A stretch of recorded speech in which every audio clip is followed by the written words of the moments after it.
Hello, everyone. It's Damon with MBTV, and I'm here with a very special guest, and we also have Daniel with us.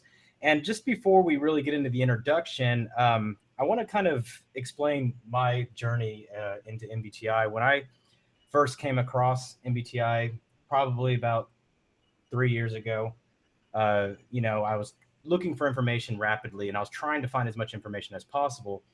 And I came across this video channel that had pretty much every type explained. And that's exactly what I needed when I started my particular my MBTI journey. And it was with the first series of videos, and then beyond just the types explained, it went into the functions, which is what pretty much everybody wanted to get to, the meat and potatoes. So for me, this channel was about 80% of my knowledge base when I first started. And and we have the founder and host of this channel with us today, and it's Michael Pierce. And so I am very honored to have him on the channel for you guys to kind of see his insights in real time. He obviously puts a lot of thought and effort into his videos, and he refines them.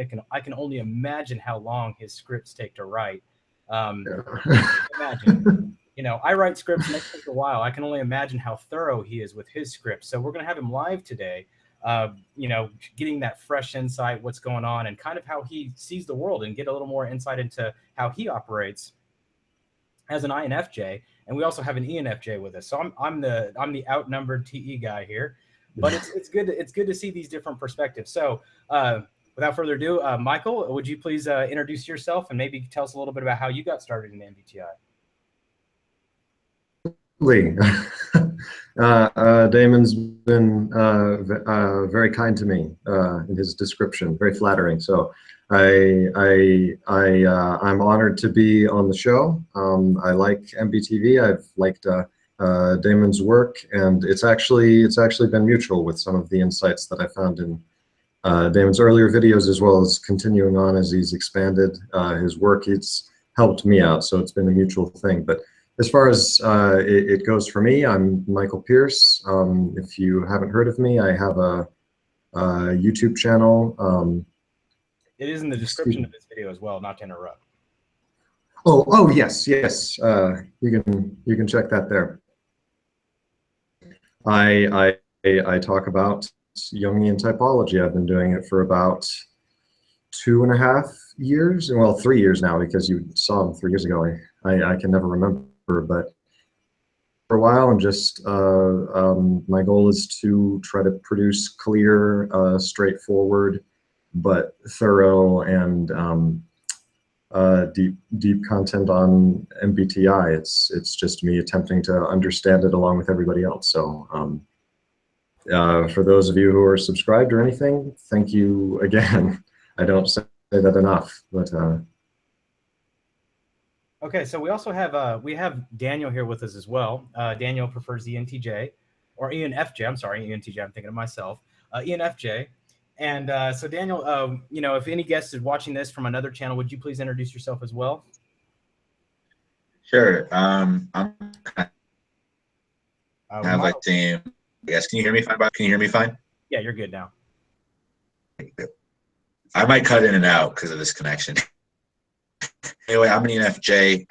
I recently joined a couple months ago. I've been in around the same time. Michael's been in MBTI. I have some hard questions from him about how he's enveloped himself in. Maybe we have some similarities, but I'm pretty much researcher in MBTI and typology, and fascinated by it. I found it because I wanted to understand people in a way that's more scientific. So since then, I've only been more interested, and it's my curiosity only gets more. It's a real pleasure to be in this conversation with two very credible and kind of MBTI and typology giants. So I kind of feel almost out of place amongst you guys, titans of cerebralness. So great. I'm really appreciative to be in this conversation, and I'm really looking forward to where it's going to go.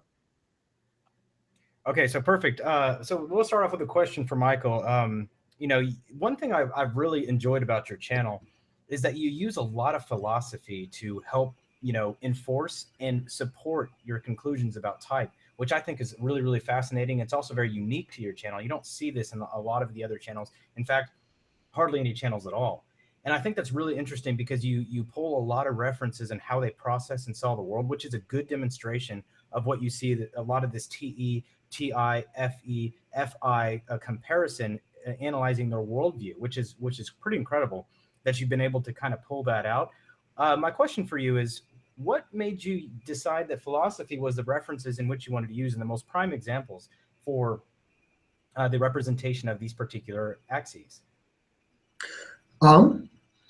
Well, that's a bit of a story, just a short little story. When I got into typology before I ever got into philosophy or learned really anything about philosophy, what got me into philosophy was actually celebritytypes.com, because they had typed all these philosophers. And I remember going on there and going to the INFJ page and being like, I have no idea who any of these people are. So the first one who I saw, who I was interested in, was Ludwig Wittgenstein, who's a philosopher I've talked about on the channel. And I was just so fascinated by just the way he looked that I wanted to look him up. And it started from there of me getting into philosophy.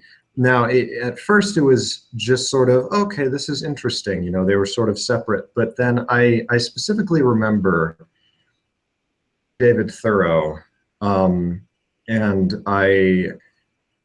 what was I doing? I was reading his Civil Disobedience, and I appreciated the language, but I was getting irritated by how individualistic he was being. It seemed to me impractical, at least at the time. My opinions have changed and evolved as I've learned more about philosophy and things, but at the time I was just kind of irritated with the way that he seemed to be thinking, and he seemed to be leaving things out or making unwarranted jumps, and I was like, what is wrong with this man? And then suddenly it clicked that the reason what he was doing very nicely fit in with how I understood introverted feeling at the time.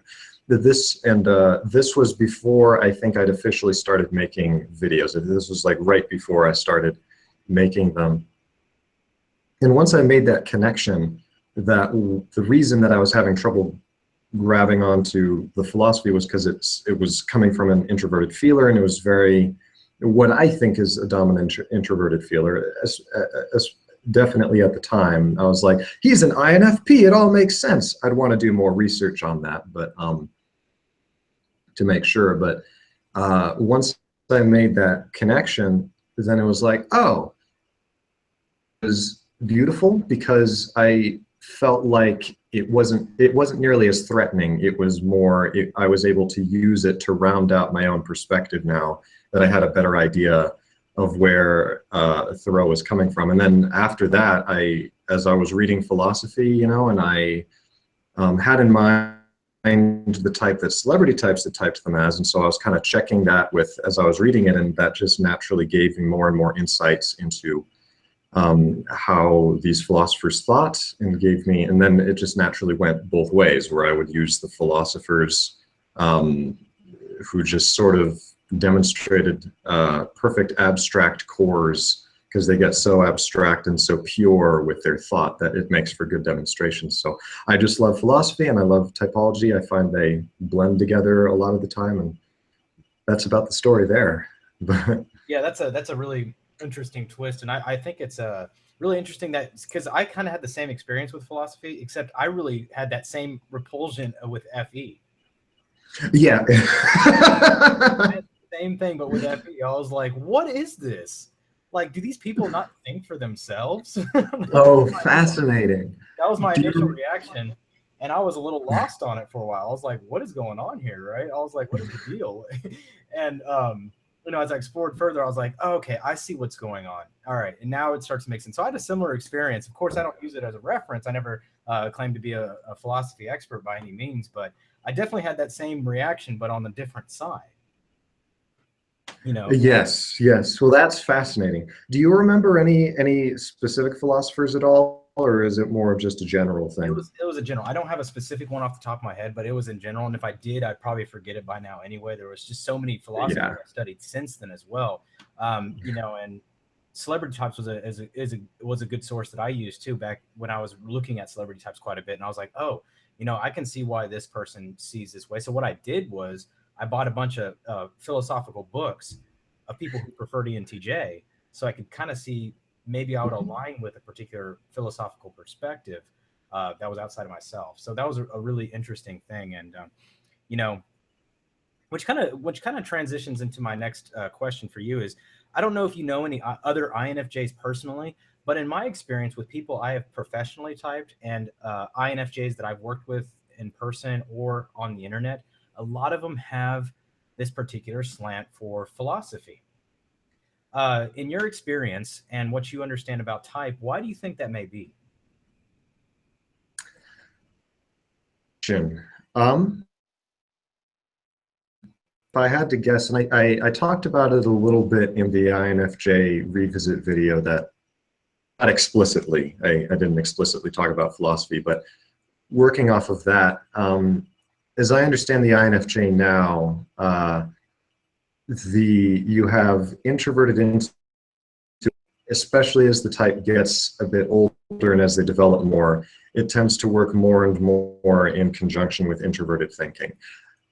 As people know, I very, very, very much identify with that. It's almost to the point of oddity, and that's kind of a whole other little story that maybe we can talk about later. But so I tend to be almost biased there. But I still, in INFJs who I've known, the reason that they have a bias for philosophy, and also the reason I think I have a bias for it, is a combination of NI to see the abstract notions that are being played around with. It almost tastes delicious. I mean, I say that all the time, but that's the only way I know how to say it. Is there's a definite sense of voraciously wanting to read kind of more and more and really process it and get the ideas into my brain. And that's connected. It's because it's not just the NI, but it's combined with the TI that also wants to understand these systems and figure out how do they all link together perfectly, and is not, at least for me, is not satisfied until I feel like I can get everything linked holistically together in a system. And so that's actually part of what drove me when I first got into typology. It was like, oh, this is awesome. I see all these new insights that I can, predict where things will go, or see why things are happening such and such a way. But I always felt like there were inconsistencies in my understanding, or there were insufficient parts. And so I kept on researching and reworking, and I'm still kind of doing it to this day, but I'm certainly much more confident and stable in my understanding of it now. But it's generally how I approach philosophy. I want to isolate the kernel of their philosophy and just see how everything works together as a system. So I would assume that for other genuine INFJs, it's a similar deal. I don't know if that makes sense or quite answers it. Yeah, but it does make sense. Yeah, and that's kind of what I wanted to really get at too, because you mentioned how you kind of want to be thorough and you want to have that. I'm releasing a video in the next few days, which is going to be really about INTJ versus INFJ. And, the biggest thing one of the biggest points I'm going to hit in this video is the fact that a lot of the notion of the INFJ that I'm understanding from an outside perspective is that they're really looking to understand morality and ethics with a logical framework. So it's kind of internal. They tend to their goal seems to be more about understanding and having a firm understanding than even application of or Yes. moving forward that agenda. And this is very apparent in your videos as well, as it's very, very thorough. And you can see the complete understanding of each particular topic. And then the demonstration of it is done in a way where it's consistent, which is really nice, and it's a pleasing format. And I think pretty much anybody who has any interest in MBTI has come across your channel at some point and watched at least one of your videos. And so that's what I mean. Given that circumstance, you still do have that high ranking as far as like someone typing in a type, your videos are gonna appear somewhere near that. And the revisited type has been wired. The series has been wildly popular as well, which is really cool. And that's what I mean. You can see that thoroughness, and pretty much your videos have that consistency. They're known for that. So that's a like I said, I'm really impressed with the ability to be able to do that, have that kind of understanding, and keep pushing forward the same consistency in every video as well. That being said, I'm gonna let Daniel kind of take over with a few questions for you. I'm sure. You know, he said he had a few, so I want to make sure to give him an opportunity to ask his questions if he is here. I think he logged off for a second. So I think his connection's been having a lot of trouble. yeah, he switched. I don't know where he is just now. He was there just a second ago, but now he's not. So anyway, that being said, I do want to kind of dive into a little bit more of this dichotomy side of the TI-TE thing, which a lot of people have questions about. But before we do, I think Daniel's back. Daniel, do you have any questions for Michael before I get into this really heavy topic? Hey, yeah. So, can you guys hear me? Yeah. All right. Well, I mean, I can't see you guys, but as long as you can see me, I guess it's gonna work. On track with the philosophical thing you were talking about before, how you have like a need or a desire to explore and synthesize new intuitive philosophical information. You know, I really resonate with that because I know quite a bit of INFJs, and you know, they're always kind of looking and searching kind of like for like kind of a new taste to kind of comes to understanding and thinking about things differently, and to see, you know, a little bit more like in the window of that and how that plays a role with your sensing, and how that search, right, with, or not sensing, how your tertiary function is TI, right? And you know, for me it's sensing, and so I'm kind of like in and out of my environment trying to kind of maintain or kind of search for more in my environment. So like with your tertiary, like how does that play a role with your intuition in that combination? Right. The combination, yeah. Like I was just talking with Damon, it's it's kind of like the organizing presence, in a sense. The intuition is very, at least as I experience it, it's, I mean, it's not visual. It's not like I'm actually seeing anything, but at the same time, I mean, there's almost like images in my head that I use, but it's almost like, and other INFJs will have to confirm, but for me, it's almost like I'm seeing things, and it's like looking into a river almost. I mean, this isn't how it actually plays out in my head, but it's almost like I'm looking into a river and I'm seeing these shapes, and they're very like not formed or anything. They're kind of half formed, but I can get like patterns, and it's all very beautiful and all very interesting, and I want to kind of see where things are going. I is the presence. It's sort of figure out different methods for reaching in and encapsulating these shadowy forms so that I can actually understand them better. So often what'll happen in my videos is I'll have, when I'm hammering out the script, often I'll have sort of like notions or intuitions that I'll start with that I don't really know where they came from or if I can trust them or not, but I'll have sort of notions about what the type is like or where the theories will lead, but they're not formulated. So I use TI as rigorously as I can to try to draw those out, contain them in a box, or try to structure them so that I can make them consistent, I can understand them, I can check them, I can see what doesn't make sense, or what is sort of not important. And so it's this organizing influence. And then once I've organized it, I tighten it up, and then I make sure that everything's okay with FE, if you want to put it that way. And it's all in there, but you know, it, and usually FE keeps on, you know, running into the room like, no, you can't say that. And I'm like, trying to do the video. You should have told me this before. And that's just me dramatizing it. But so it's kind of like that. It's very much like organizing these ethereal kind of visions and things. And it's actually extraordinarily satisfying when I feel like I've actually pulled one out and encapsulated it in words and sort of the perfect formulation, because then I can hold on to it and carry it around with me and then present it to people. And it's like I don't have to keep on like reaching back in, because you'll see me kind of like right now, I'm reaching for these intuitions and visions as I kind of reach my hand into the pool. I stir up all of the mud and the dust, and it's all these ideas are flying around, and it's like I want to catch all of them and bring them out and give them to you. I don't have enough time to like sit down and encapsulate everything like I do with the scripts. Then I can sometimes just be word vomiting because I'm grasping at smoke and kind of handing you all these papers, and then they slither away.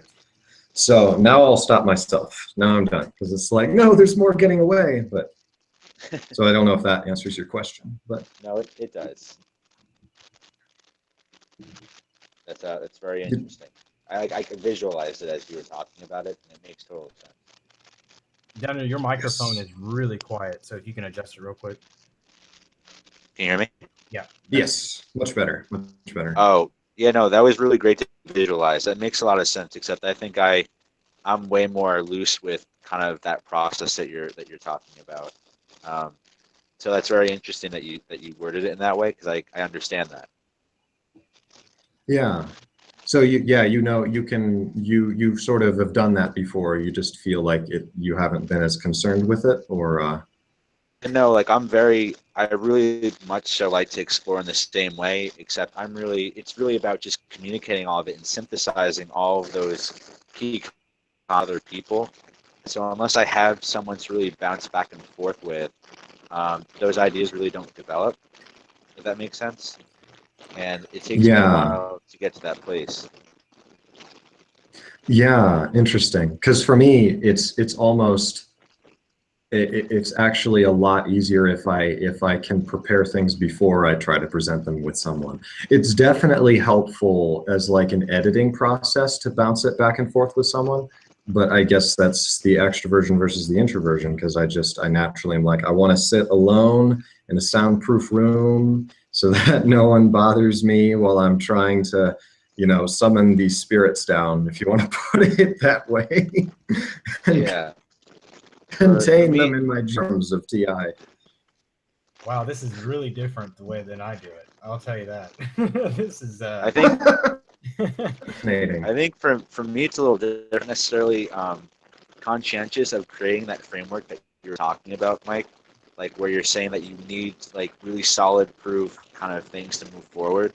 It's really, for me, it's just kind of, it's in the moment. There's no preparing, and I can just kind of like switch and try and just go that way.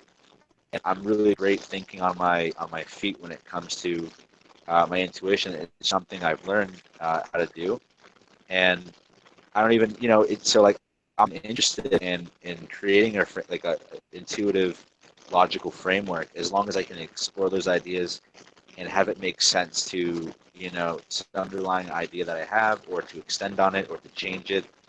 So I'm very malleable in my philosophy. It's always adapting. Right? It's always shifting. Interesting. So there's never really concrete with me, because I'm just trying to literally just understand until it never ends, pretty much. The idea for me to talk about like these areas is really to kind of connect with the other person, and to really empathize and bridge, I guess, both philosophies or whatever we're talking about, and just over time just really start like collect all these ideas, and then eventually pull it together to make something. Whereas I'm not breaking it down time by time. It's just stored somehow inside me, and then one really big crazy idea, or really crazy framework idea. So a framework is eventually created, but it's after like a long time of collecting information. Mm-hmm. Daniel, would you say that framework is just, it's already there, it's just more unconscious and you're not aware of it until until Oh yeah. yeah, that's Yeah, like, go ahead.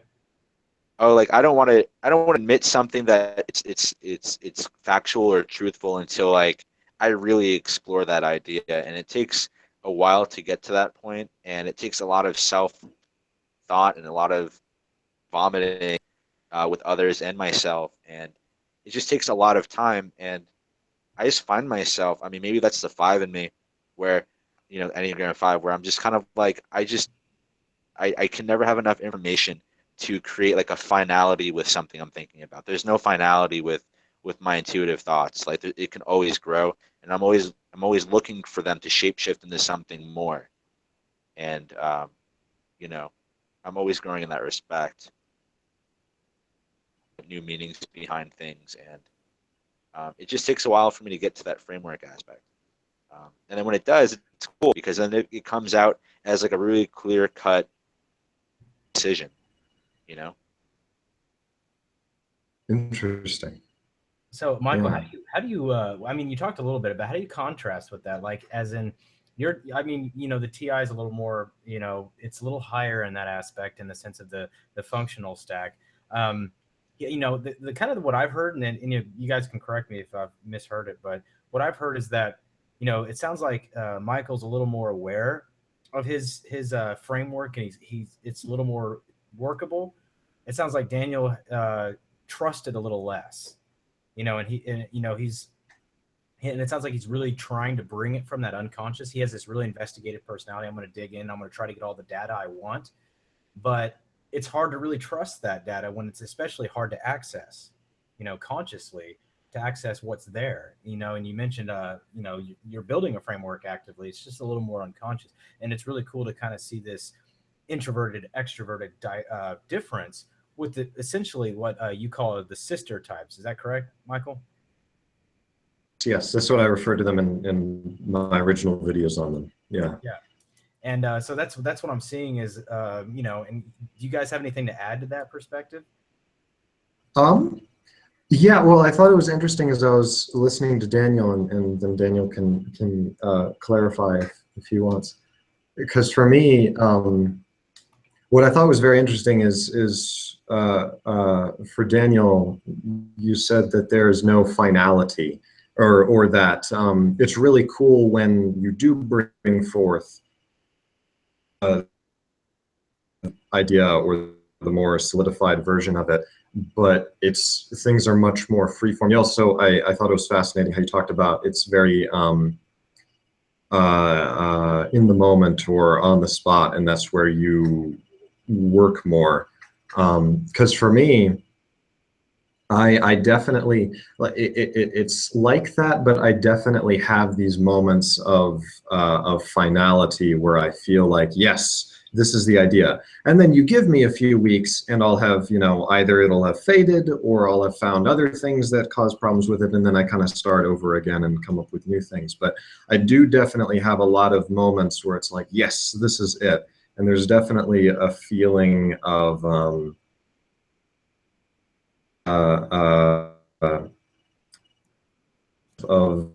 of that finality. It's also interesting because at least what we seem to be, me and Damon seem to be picking up, that because the TI is lower in the stack and it's less conscious, that's why it's not as it's still working in the background for you, is what I would suspect.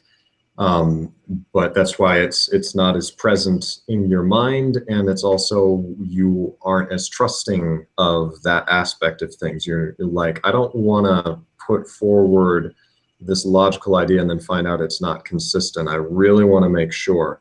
I'm that way too, but it's almost like, yeah, was I hitting on something there? Yeah. Because for me, it's of that. There's definitely an element of that, but I'm not as afraid of that as I am actually of even more unconscious, or really the main unconscious process is the SE. And so I know that where that river that I described, where that's actually coming from, but I just don't see it, is from me through SE watching and picking up on just actual data in the world, and then I synthesize it. But And I guess the part that I'm afraid of is that I'll put forward this idea and then that I've totally missed some whole section of data, you know, like a whole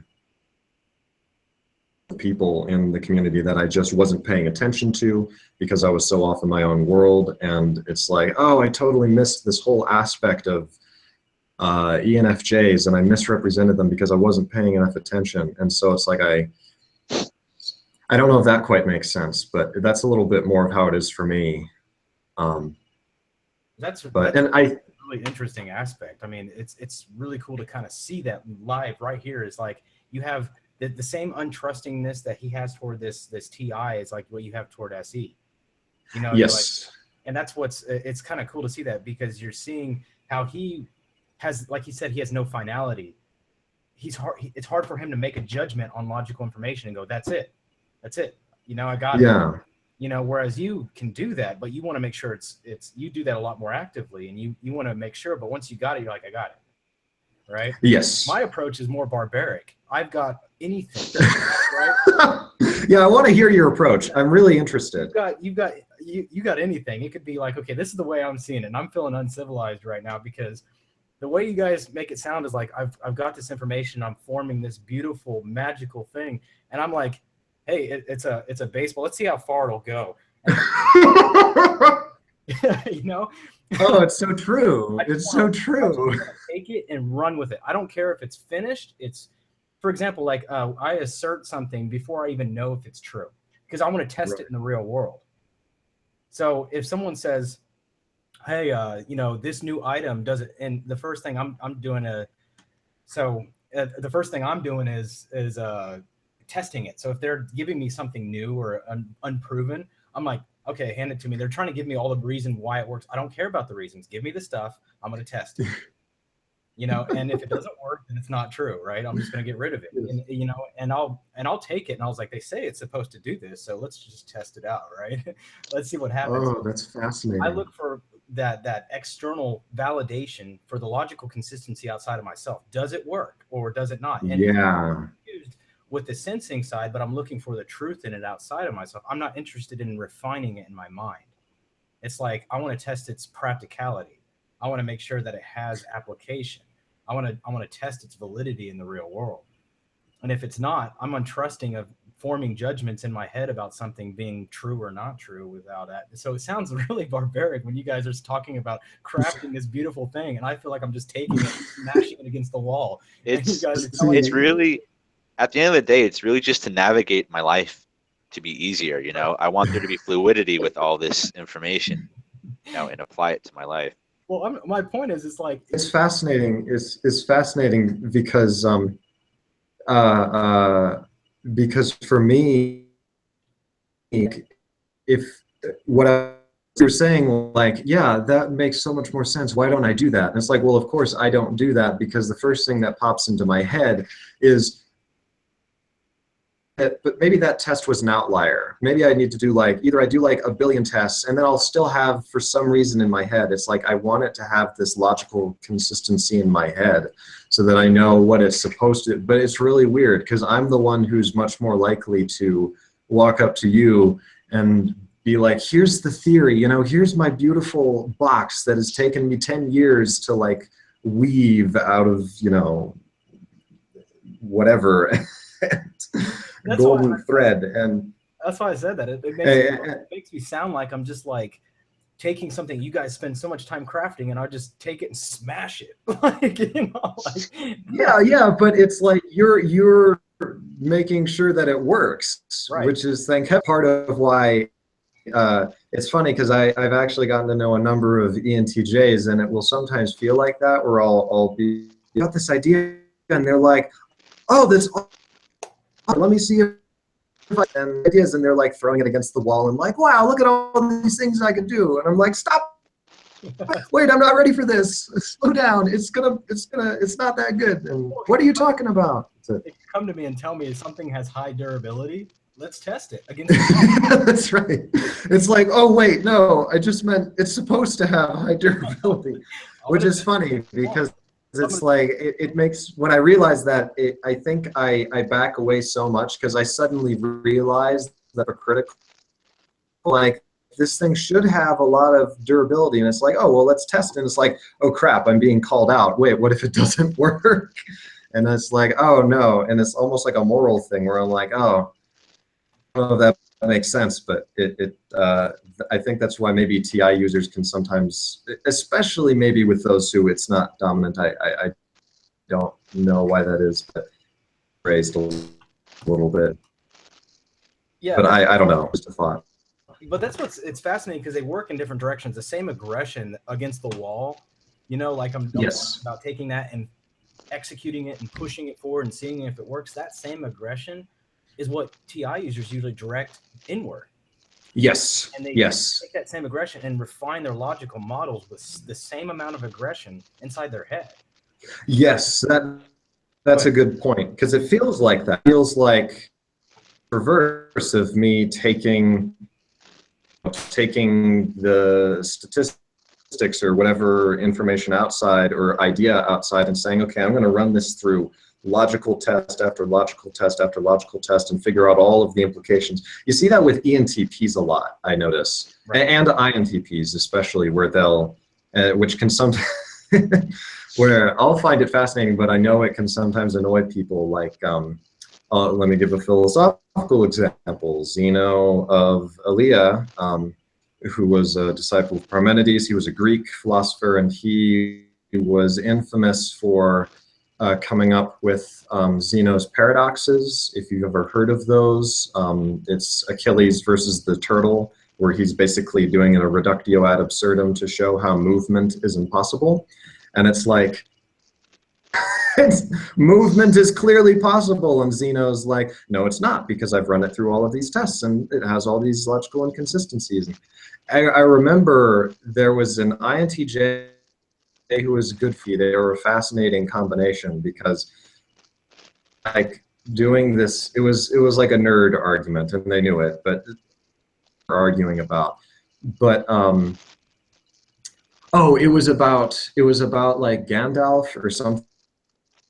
It was stupid, but the INTJ had this theory that Gandalf the Gray was actually more powerful than Gandalf the White, because of, you know, this reason and this reason and this fact, and you know, you could see him do this over here.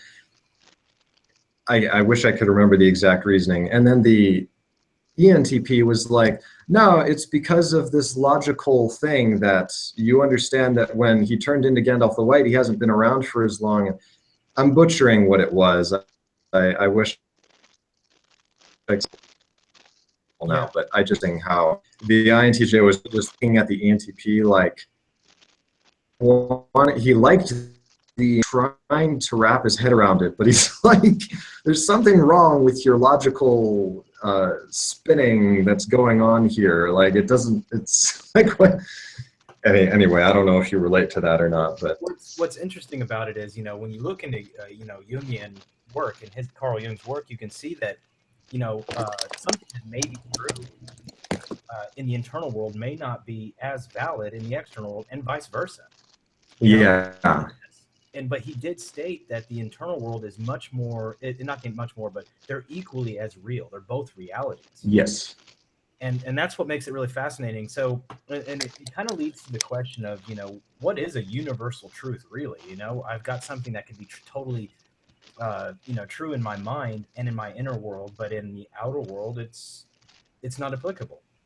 And so it leads us to this really deep, and I don't want to get into this very deep philosophical discussion, but I do want to I let the viewers know that, you know, there's plenty of room to explore. If you think you've got a good handle on typology, start getting into Jungian psychology, and it's a whole nother world to explore about the inner realm and the outer realm.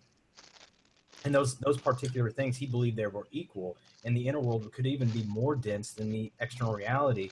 And you can see this clearly when he's talking, even the Lord of the Rings example, you know, somebody who's is like, you know, TE like I do, I'm like, but look, he demonstrated more power right in front of you. Like, what you can't, no logical argument, look at it. Yeah, that's right. That's right. Know, cut the crap and look at it. You know? Yes.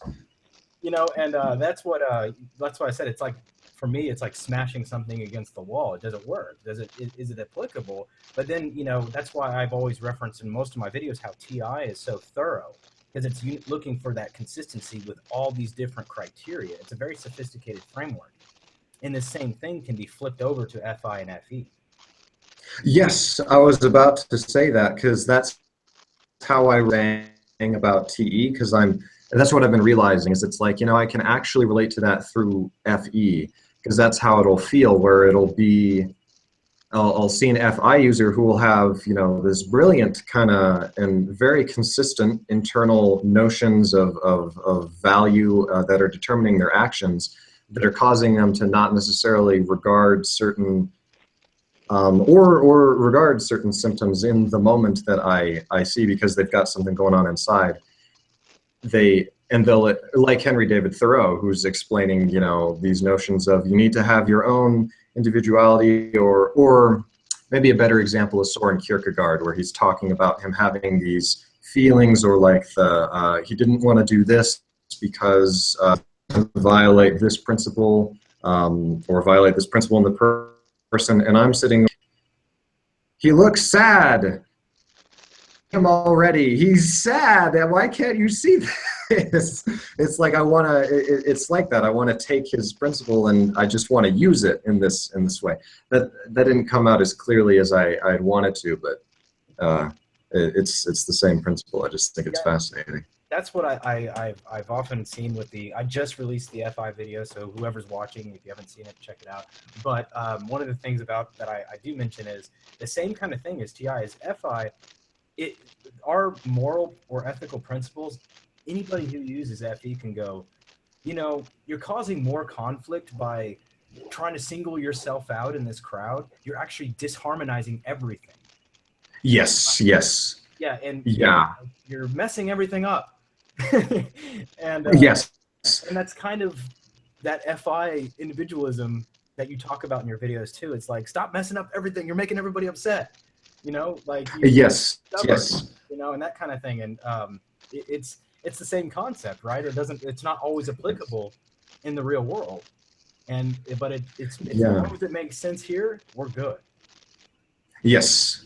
And then things will work out like they're supposed to. But then you have FE. I like how you put that, where because that's what I've been realizing, and really actually understanding FI, and coming to really appreciate FI much more than I have before, as much as I've tried. It's like TI. It's that same feeling of FE, you're not actually harmonizing things by doing these things. You're not thinking enough about this. You need to figure it out for yourself. And I always relate it more to kind of like the thinking and the reasoning of TI experienced for FI, but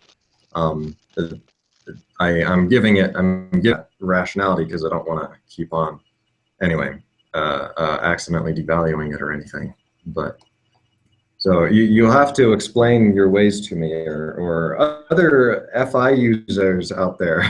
It's fascinating you mentioned that, because as I was writing some of the content today, some of the points that I'm going to make in my INTJ versus INFJ video, I was really struggling, not from a conceptual standpoint, because I understand how the functions work, but trying to make an example how FE and TI actually work. The examples is what I struggle with most, not so much how they actually work, but the examples. So I'm like, here's how it would be, but I keep flipping it over into my own subjective framework.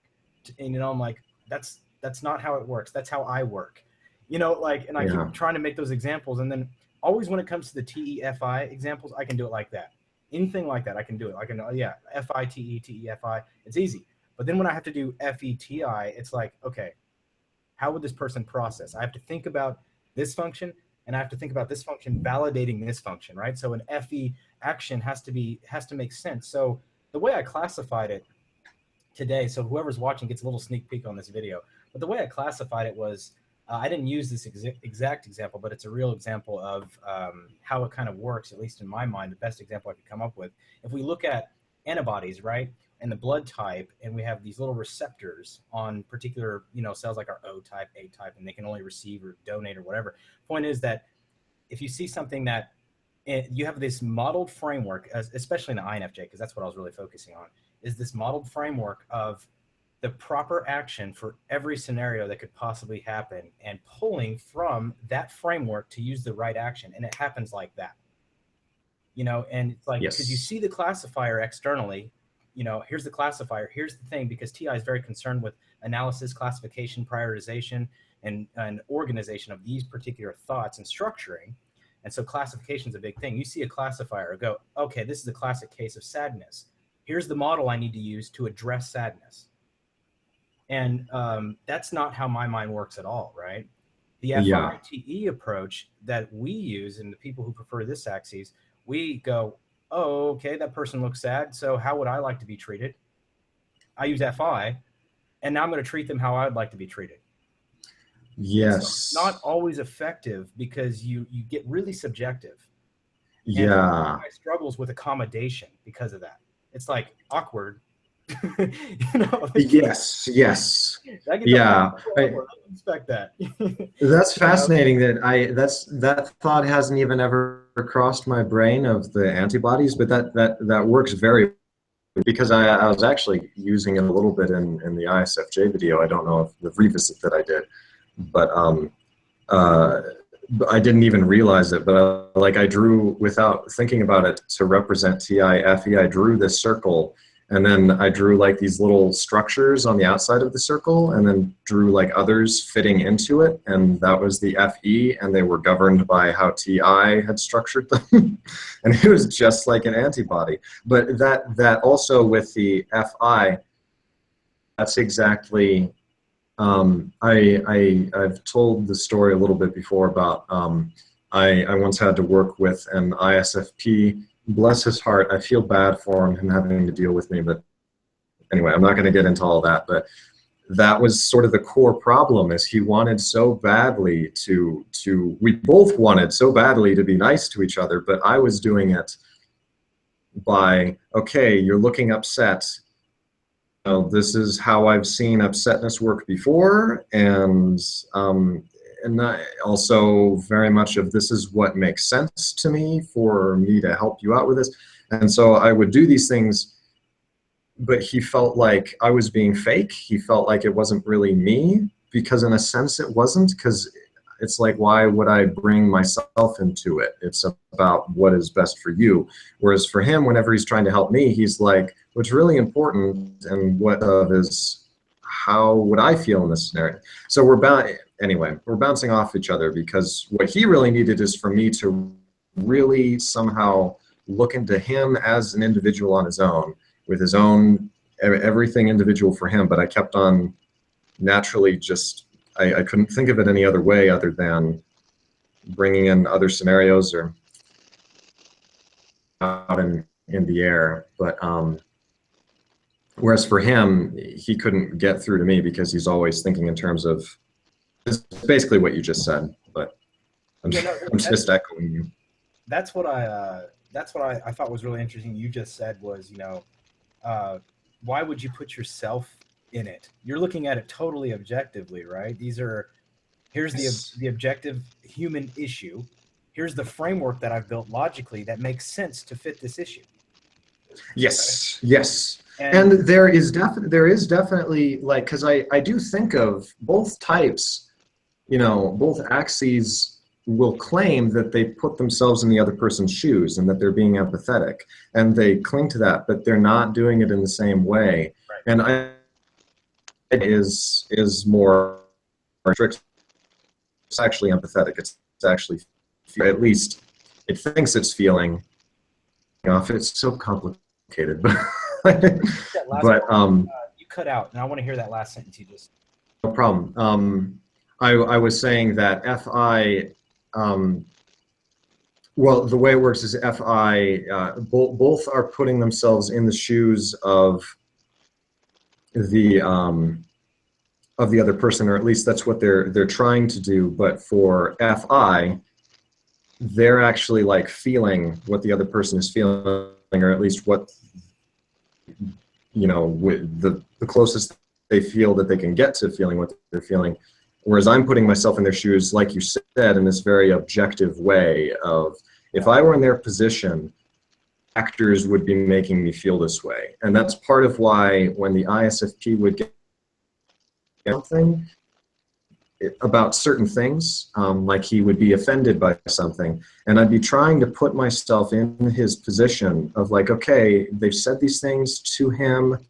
What factors would have to be at play for him to be offended by some of these things people had said? And it was like, because he wasn't me, and we weren't the same, I was having to do all this extraneous stuff in order to make it make sense to me. And by then it was like, is that you're just pathetic. But that's not good. So I was like annoyed with how annoyed he was getting, because you're disrupting the harmony and I can't figure out why. You're being illogical. And it was just, obviously I can only really represent my own side of the situation. I'm trying to, anyway, I don't know if that makes sense, but. No, it does. And one thing I want to add to that is, you know, the FI perspective is we prefer to use our resource library to tap into, to be able to relate to other people. We tap into our own resources, right? So you're in this position, here's the circumstance, okay? This is how I would feel in this circumstance. And we actually embody that feeling.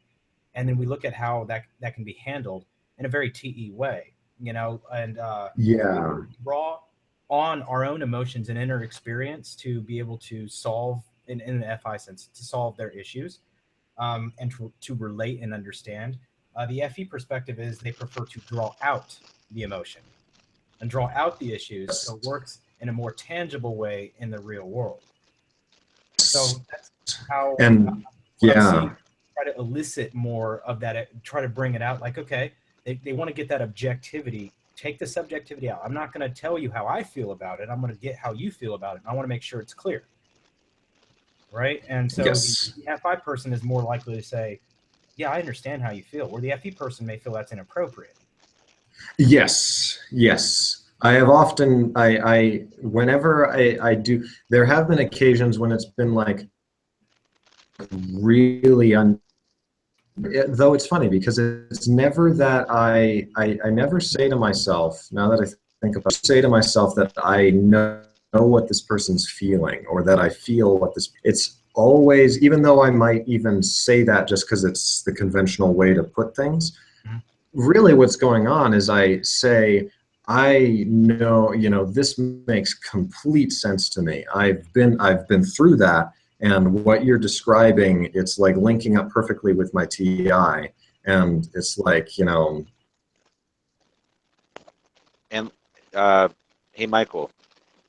I think we might have lost. Here's how I would, you know, FE the best way to do, but yeah, I think you're right that there's been times when I've been almost like tempted out of conventionality to say, I know how you feel, but I'm always like, I make it a joke by saying, I mean, I really don't know how you feel. I'm not comfortable saying that because I don't know if I know how you feel, but it makes sense.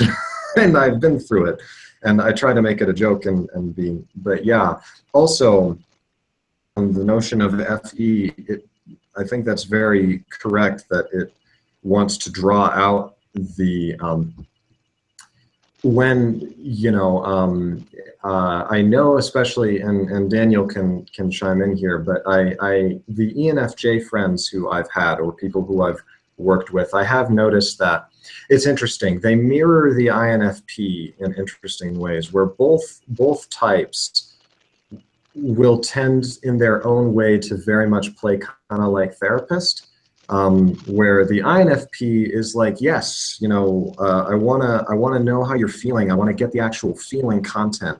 They actually will get kind of bored with me just pontificating in abstract terms. They want the actual feeling content of how do you with that, and the ENFJ who does the same thing, that they do not involve in it. They don't involve themselves emotionally. It's like they want you to kind of get worked up so that you can get all this information out there. Anyway, I've spun off into the distance, but Yeah, no, that being said, one thing that you did, a highlight point you said was, they want to kind of resonate with how you feel, but they don't change their internal state. What they want to do is they want to harmonize internally, to not take what you have and kind of resonate it with themselves to be able to understand it. Whereas FE wants to mold it and generally solve the issue immediately. Here's your emotional issue. I think, Fix it. And I don't mean in a TE kind of way, like let's knock it out, but to truly take that particular emotion and go, and judge that information based on whatever metric they're using. And the introverted feeler is trying to not harmonize their internal state, but take that information, and they keep asking variations of the same question to find a particular categorization where it fits in. Like that, interesting. I got it. Okay, now I know how you feel because I got it. Like it has to fit in with my framework, right? And I'm not used to that, so they'll ask kind of different ways of questioning, or they'll kind of keep digging. And like you said, they're asking. They're not interested in the concept. They're interested in getting that they're looking for, same thing as TI. They're looking for that classifier, but it's you about 10-15 seconds there. Okay, so yeah, just like TI, they're looking for that classifier. Oh, you're still, there's something wrong with your mic or the connection or something. Okay, am I? I hear you now. Okay, yeah. So what I was just saying was there was something wrong. What they're looking for is the classifier, the emotional classifier, right? Just like TI does with the logical stuff. Here's the system I use to, the right approach, the right methodology to address this issue emotionally. FI uses its own classifier system and takes those emotions and tries to find a place where they fit in so they can understand it, versus being comfortable with it externally. It's not easy to manage out here, but if I can fit it in my framework, I know exactly what to do, but I have to fit it in here. And then when I know what to do, well, guess what I do? I manifest it in a very TE way. I've just got to understand it first. And this is true with even INFPs. It's true with any FI-TE axis. It's that's how they address it. So they'll flip to that TE once they get it, but they have to get it. Now, INFPs obviously are more concerned with the understanding portion than the ENTJ, like myself. It's like, I understand 10%, here's a solution. I got it part way. Okay, let's solve it. And sometimes it's like, shut up, I got your answer. Right? We tend to not get as much data as we probably should. Daniel, I think like you were just saying before about, it's like I just want to take this idea and run with it, Right. But and then we can go off in this long spiel, and then you realize you're addressing the wrong problem in the first place. Yes. That's a whole nother spiel. But Daniel, I think did you have something to say? I remember you had. I've been waiting patiently. So he's been using FE patiently. Okay, got it. I don't know how. But anyway, I wanted to comment real quick on the whole harmonizing with the FI, how FI and INFPs and ISFPs really try to harmonize when they're trying to relate with empathy and their feelings versus ENFJs or INFJs. And I have like a really great analogy for FE. And when I help or whatever, I'm empathizing, or I'm trying to understand maybe like an FI dominant person, right? And I've had this issue with ISFPs and INFPs specifically because they really want me to grapple down into the depths of feeling and really just kind of talk about that lingo, where for me, like to help people, I'm really looking like the way I can only explain it is that FE has a huge framework and exposure to mapping out feelings, right? So I really work on like an instantaneous basis to understand feelings. And as I'm talking to somebody, as they're relaying variables to me, I'm able to like understand where the variables go to see what it is they're actually going through, right? And that has been a process that I've always kind of created from consistency and consistently seeing how variables often match up on a consistent basis. Whereas I feel like what you guys were saying about INFPs and ISFPs, where they're really trying to harmonize with you. They're really trying to like really not even really communicate. Like with ISFPs, it's really about expressing the emotion, right? Well, like when the ISFP tells you like, well, they want to understand you, they'd rather have you express it to see it and then understand it, I feel like. Because I've tried to get through to ISFPs on multiple occasions, and it's such, if I understand the variables and I understand what they're exactly going through, it's like they can't intuitively match it up to their sensing. And with INFPs, they're way more open to seeing the pattern that I'll be talking about if an INFP is going through something, because they're so readily available with their NE. I can just say, oh, well, this reminds me of this, right? And they'll get it instantaneously. Like, oh, wow, I've never thought about it like that. And it's just a new dimension to them. And going back to what Michael said about, shoot, I forgot. Nah, I forgot what I was going to say about that. But I wanted to exemplify this. I wanted to exemplify this idea about how, for me, it's about finding variables. Oh, right. It's about finding variables. It's not about really empathizing. Like, I will say, like, I'm relating to somebody, but at the end of the day, when I really look at it, when I look at the specifics, like, there's a whole plane of emotions to choose from. And when somebody's talking to me, it's just kind of the emotional variables are lighting up, and it's showing me, and it's orchestrating and bringing together, like, what's going on with this person, by combination. So, yeah.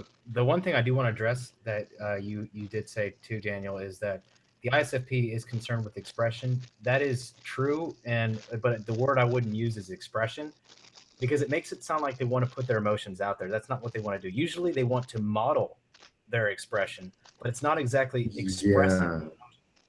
It's modeling that expression, which is usually done in a very sensing and concrete way. For example, if you take a dancer, they're dancing, and let's say this dancer's ISFP, their dancing is a concrete representation of how they may feel or see the world or whatever, and they put their emotions into it, but it's not, hey, I'm expressing my emotions. It's a manifestation, an archetype of almost how they feel, but it's not actually putting their emotions out there in that kind of sense. So what it is they're concerned with the model of their expression and not the expression itself. Because what you'll find is introverted feelers all around are uncomfortable with their feelings out in the environment in general. Yeah, so they do not want to put their feelings out there. They're very uncomfortable for that, and that's across the board. Dominant introverted feelers to inferior introverted feelers. When their feelings leave the safe harbor of their body, what they come to find is that they're very uncomfortable with it being out into the environment, and that's what creates this tension. Why ISFPs can appear as not very comforting, even though your standard MBTI materials will say they all care about people and close harmony. In general, ISFPs and INFPs, even with their close friends, have a difficult time expressing their emotions and finding it to be authentic when they put it outside of themselves. They feel very inauthentic. Yeah. So what you'll see is this: I can understand how you feel, in this very warm approach to people. But as far as their own emotions, they're hard to get to know. Like you just don't get that kind of, emotional content from someone who prefers dominant or even auxiliary introverted feeling, like you would with somebody who prefers extroverted feeling, who is more comfortable kind of putting it out there. Like, hey, my feelings are out here. This is how it is. And, here they are. I'm comfortable with them out here, because inside they kind of feel confusing, clouded, I got to get it out. Got to get it out. So the difference in expression comes from one's a model of the expression and one's the authentic expression. And the extroverted feeling is the authentic expression of the emotion itself. And the introverted feeling is a model of that expression. The last example I'll use of this is even ENTJ, as myself, the way that I express my inner introverted feeling is through business. But you can attack my business, yet I don't feel hurt by it. But it's a model of my inner values, right? So right.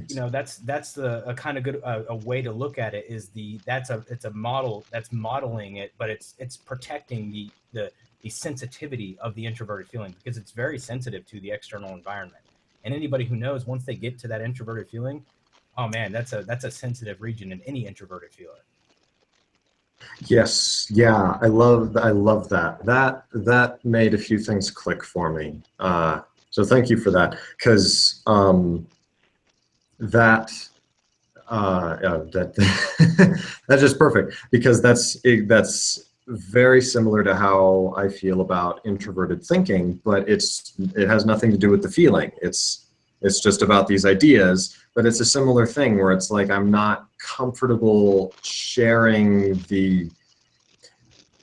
And there's a lot of important differences, I think, but that just, it makes so much sense with introverted feeling types that I've met. It also makes sense with me reading Nietzsche, just as another philosophy thing. That's one of the points where it's like I love Nietzsche, but I think because he's INTJ and we just it's great, but I like he was very in touch with his FI in kind of a way that I feel very in touch with my TI.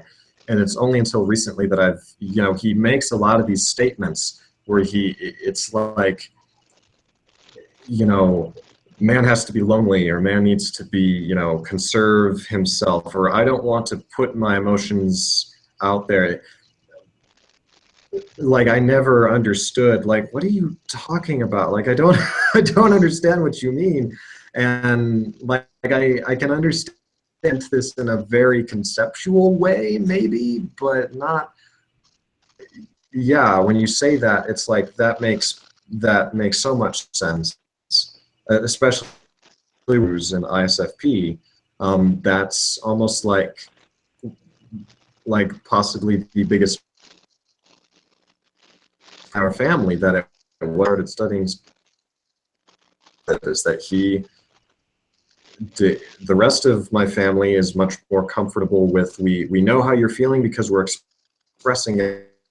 We don't understand it when it's just inside. We want to put it out there, and we give people things like this that he didn't do, like you said, because he felt like it wouldn't be modeling the emotion and trying to I'm just battling now, but it was very important for, I know for my mom, when she finally realized when I was trying to explain this to her, and I didn't understand it nearly as well as I do now, but just letting her know that he doesn't express the emotions outward in the way that you do.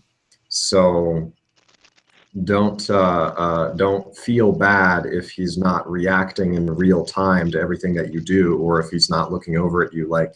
And she was like, oh my God, this weight off of me, because it was really kind of interesting to watch that she suddenly was like, so it's like, finally I understand I don't need to, but anyway, thank you for that. That's my thanks to you. But the one thing I want to say in conclusion to that particular topic is that, the question that a lot of people have with the toss-up of INFJ versus INTJ too is that INFJs often do not want to express their feelings. But here's the difference that I've highlighted in the upcoming video as well. And the way that I put this was that the INFJ it's not a matter of inability, it's a matter of choice, right? I don't want to express my emotions to these people, but I could if I wanted to. With the INTJ, it's I am genuinely uncomfortable, as in I do not know how. I do not have the ability to express them in a way that you may see as authentic or as real and it doesn't feel authentic. The INTJ generally lacks the ability to express effectively, whereas the INFJ can, but usually won't due to insecurity, lack of trust, lack of confidence, whatever it may be, but they have the ability to do it should they choose. Yes, that's exactly what it is, especially with me and my INTJ friend, because I remember talking with him about this, but that's exactly how it is. Because my fear's never been that I'm uncomfortable with my actual ability to express my feelings. It's the opposite, where I know that I can express my feelings exactly how I want to, but I feel like others will not like the feelings that I express very well because I'm angry or I'm irritated, and it's like I just want to explode at them. And this doesn't happen very often, but like in the ENFP video where I talked about the infamous game of Mao, that's how I was feeling. It's like I was so angry and I know how I could express it. We're going to take that. Whereas with my INTJ friend, it's the opposite. He's not concerned really about how they're going to take it. He's concerned about whether or not it's reflecting him as it should. Same thing with Nietzsche. That was one of Nietzsche's big problems.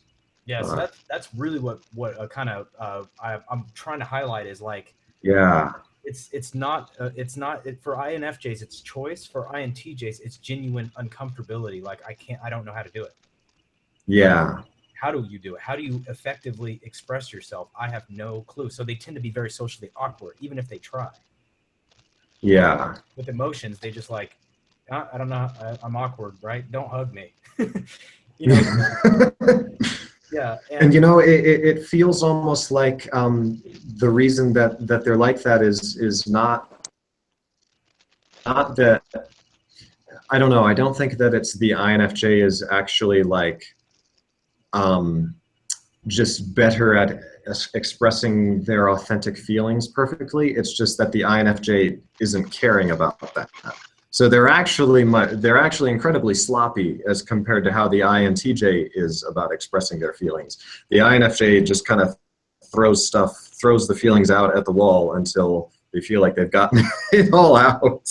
Yeah. There's more to it than that, but you know, because I think it's sort of a similar thing with T and TI, where T is like, I want to know if it works, and they're just like, I'm just going to throw this thing and test it and figure out if it's durable or not. And TI is like, I don't want to put it out there yet because it's not perfect, and they're not secure putting it out there. It's the same thing. It's the comfort of getting it out there for the INFJ. Like, it's out there now, I can work with it. You know. Yeah. Even if it's not exactly what I need it to be, I can mold it and move it around, and now it's going to be what I need it to be. Great. Yeah. With the INTJ, it's like, put it out there, and you literally have the key to my entire well-being open in reality. I'm not comfortable with this. I'm going to bring it back in. Yeah. Fascinating. And that's also why I think you hear, and that's demonstrated, right, by the fact that in, you know, the stereotype in the community, it always makes the INFJ to be the very emotional one who's like, I just don't know how to get my feelings out, as though they have this problem. But you never see that with the INTJ, precisely because the INTJ actually they're insecure in that sense, or they, like you were just saying, which is fascinating. There was something else I was going to say. I'm trying to remember.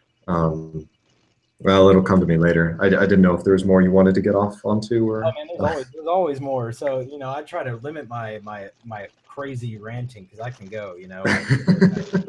But short break from my ranting, and Trey just joined us. Oh, hey Trey. Hey, Michael. Hey. I haven't seen you for a while, and I apologize for that. I ghosted for a bit because I was trying to focus on my stuff. But anyway, enough about that. Good to see you again. Nice seeing you too. Yeah, I swear. Yeah, so he's in Las Vegas. Hey, Michael. Dedicated to MBTI. Yeah, I don't. So there's a lot of. Okay, there we go. Okay, Trey muted his microphone. There was a lot of echoing. I was confused. Yeah. I wish technology was perfect, but I've kind of gotten used to it. I had a really, really rough call a while ago, and that was the worst one I've ever done due to technology. But I think Daniel had something to say, unless I didn't hear it correctly. Yeah, go ahead, Daniel. Remember when I was talking about seeing variables in the environment when people are expressing, Michael? Yeah. I had a question because, so, you know, I know INFJs tend to have, you know, and obviously every INFJ varies, but, you know, understanding people in a group versus individual setting, when you're seeing emotions or characteristics don't have sensing, it's your inferior, do you not see variables as clearly as to match up instantaneously, you know, what somebody's going through, to use another system in place? You mean when speaking with an individual, or? Yeah, like, let's just say somebody's having like a hard time, right? And like, oh, I see that they're lonely, a characteristic. Oh, and they're moving in a very upset way, another variable. And then like you consolidate variables that you've seen, and then like from a record that you might have had, you know, prior, and you kind of take that from your library of understanding, and you're like, oh, this person is upset.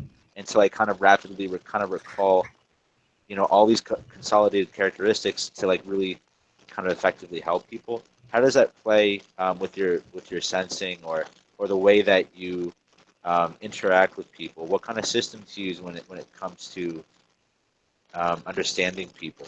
Because for me and you, it's going to be just a little bit different. Yeah, yeah, and I think it's fascinating because it is clearly more present for you because you at first I was like variables, like I wasn't quite sure, but as I like really think about it, I'm like, okay, I know what you're talking about, and like yeah, that's how I do it, but it's like that's not as present in me, whereas for you it's you're the master of that. So but anyway, with that prelude,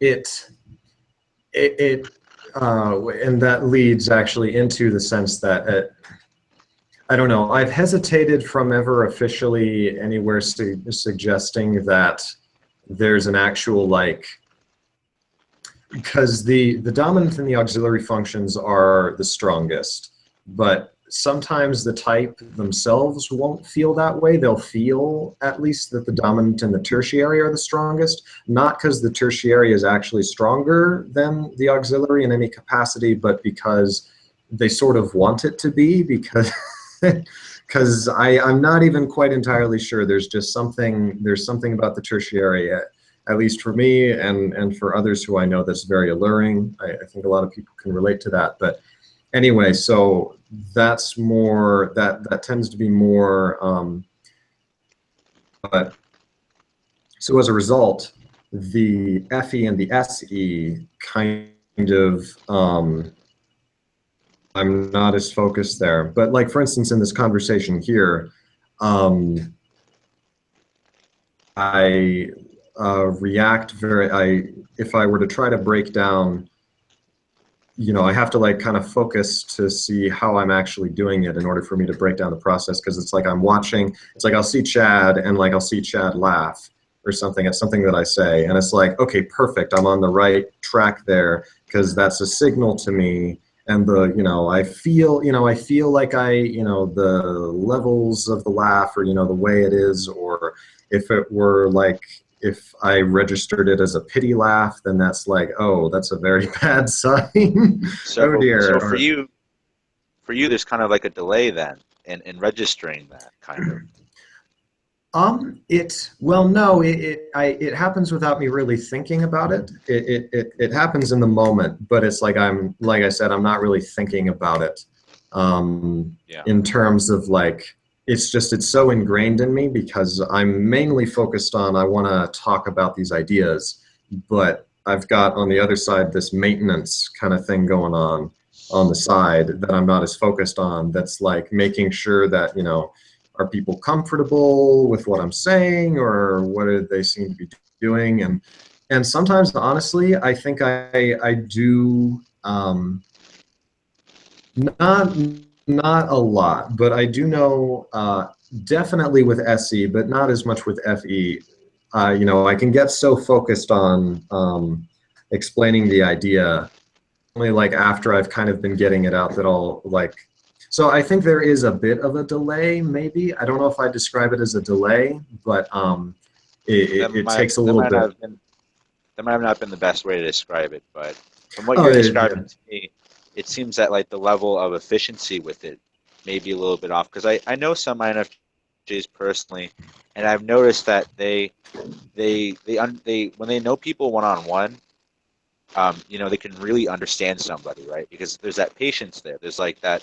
There's not many variables that they can, that they have to focus on. It's just them and the other person, and they're able to really focus, kind of. And then, and then I noticed that when INFJs, they see these same people that they've already thought they've understood out in a different environment, and they're acting differently. They use it another. I guess they could be thrown off sometimes, I guess, and that's. Yeah. I'm curious. Maybe you can explain a little bit about how that process works, because I'm trying to link the two together between sensing being an inferior and how you kind of interrelay that with. Do you mind if I interject real quick? Sure. Yeah. So one thing I want to about this particular subject is, Michael, you mentioned the tertiary temptation. It's really what it's about, is that, and the reason being is because it's in the same orientation as the dominant. And so if you're spending a lot of time in introversion, you're going to spend a lot of time in that tertiary function as well. And in more types, it's most common in the INFJ, more than any other type. It's the tertiary temptation, which is why INFJs are notoriously known for the NITI loop. Interesting. And it's because it's tempting for the INFJ. Now, I'll explain this in just a second, but the reason why it's tempting for the INFJ is because they have an insight, they pass it through an ethical or emotional or human or idiosyncratic filter, which is your FE. Does it work with this group of people? Does it work with this community of people? But it can seem kind of empty because the insight's really, really fulfilling. It's like this grand picture. So they naturally take it after this human filter and they shove it into a logical system to validate it. And that logical system is very tempting because it actually reveals the insight even more than even the applicability of the ethical side. So in the INFJ, it's more common to see that tertiary temptation than any other type. Whereas it's common in most types. I mean, you can see it in any type, but the INFJ is very tempting. In the ENTJ, it's tempting too. You can see the TESE. I realized a goal. Now I'm going to do it again, and I'm going to realize it again, and do it again, and realize again, just trampling everything in their way and not really long-term consequences. But it's very, very tempting for the INFJ, as investigative and as logical and analytical as the INFJ is. It's very, very tempting. This is a big thing. I've typed a lot of people professionally, and in the process, every single INFJ I've typed has always had a very strong logical slant. Every single one. And it's because of that TI that it's very tempting. They've developed it, and you can see it because to them, having the world of insight, which is coming from introverted intuition, and then narrowing it down to just human principles and human without looking at it rationally and the sense of logic, it feels empty. It feels like, okay, it's not fully complete. I've got to run it through this filter. Whereas in an INTJ, they take it and they apply it. They don't need to check it with a moral framework necessarily. It's not as tempting. They're like, oh, it works. That's all I need. NI execution, and they tend to not develop that function as much. And whereas it's not as tempting, and you can see this, like I said, in the INFJ. The other point is Daniel, you mentioned the auxiliary function being a tool, or not a tool, but you mentioned it being, the capacity is a little bit different in the INFJ versus the NFJ. And the thing I want to add on about this particular thing is that the auxiliary function is often called, in the slang world of MBTI, it's called the tool function. And the reason why is because it's a tool. You can use it and you can stop. You got to remember that we spend most of our time in our dominant function. So you can imagine if I only use or practice with this rifle for 5 minutes and you practice for 3 years, who's going to be better at it? Probably. As long as the archetypes are correct, right? If the archetypes are correct and they're actually effective, then the person who's going to be doing it the most is going to have the most, they're more rehearsed with it. So the INFJ, the FE is more of a tool, and the ENFJ FE is life, right? You've got a totally different perspective, right? And so the INFJ is more interested in, like I just explained with the TI-NI thing, is they're actually interested in using the external world to further their insights and increase their understanding. That's all FE is for, really. Whereas the ENFJ, their insights are just a tool to further their execution of the human agenda, and then to see it realized with. So there's a big difference in these types if you really look at it in that kind of thing. So that's the two things I wanted to address. And if there's anything you guys want to add, please do. I do. Yeah, I was going to add. Oh yeah, Trey. Go ahead. You go ahead. Oh, sorry. I just wanted to jump in because firstly, yes, I definitely understand the NITI loop, and I think also why, at least with some people, there's been I think it's grounded in accuracy, this notion of the applies to the INFJ and the ISFJ, where both can have this for lack of any better words, this sense of amorality that they will be concerned about in themselves, where they, just like Damon was saying, it's like for you to kind of stop at just what does this sort of immediately seem to mean ethically for the world feels empty. It's like I want to understand it. Excuse me. I want to understand it on its own terms. Anyway, I lost my train of thought there, but as far as and so that's why, like, as I'm talking with, when it comes to like social situations and things, I have definitely noticed that I can definitely use FE, but I can use it very effectively. But really what I'm more interested in is I'm more interested in going and reading my philosophy books. And then I use the FE. I very much do that. ENFJs that I meet are just much more comfortable with because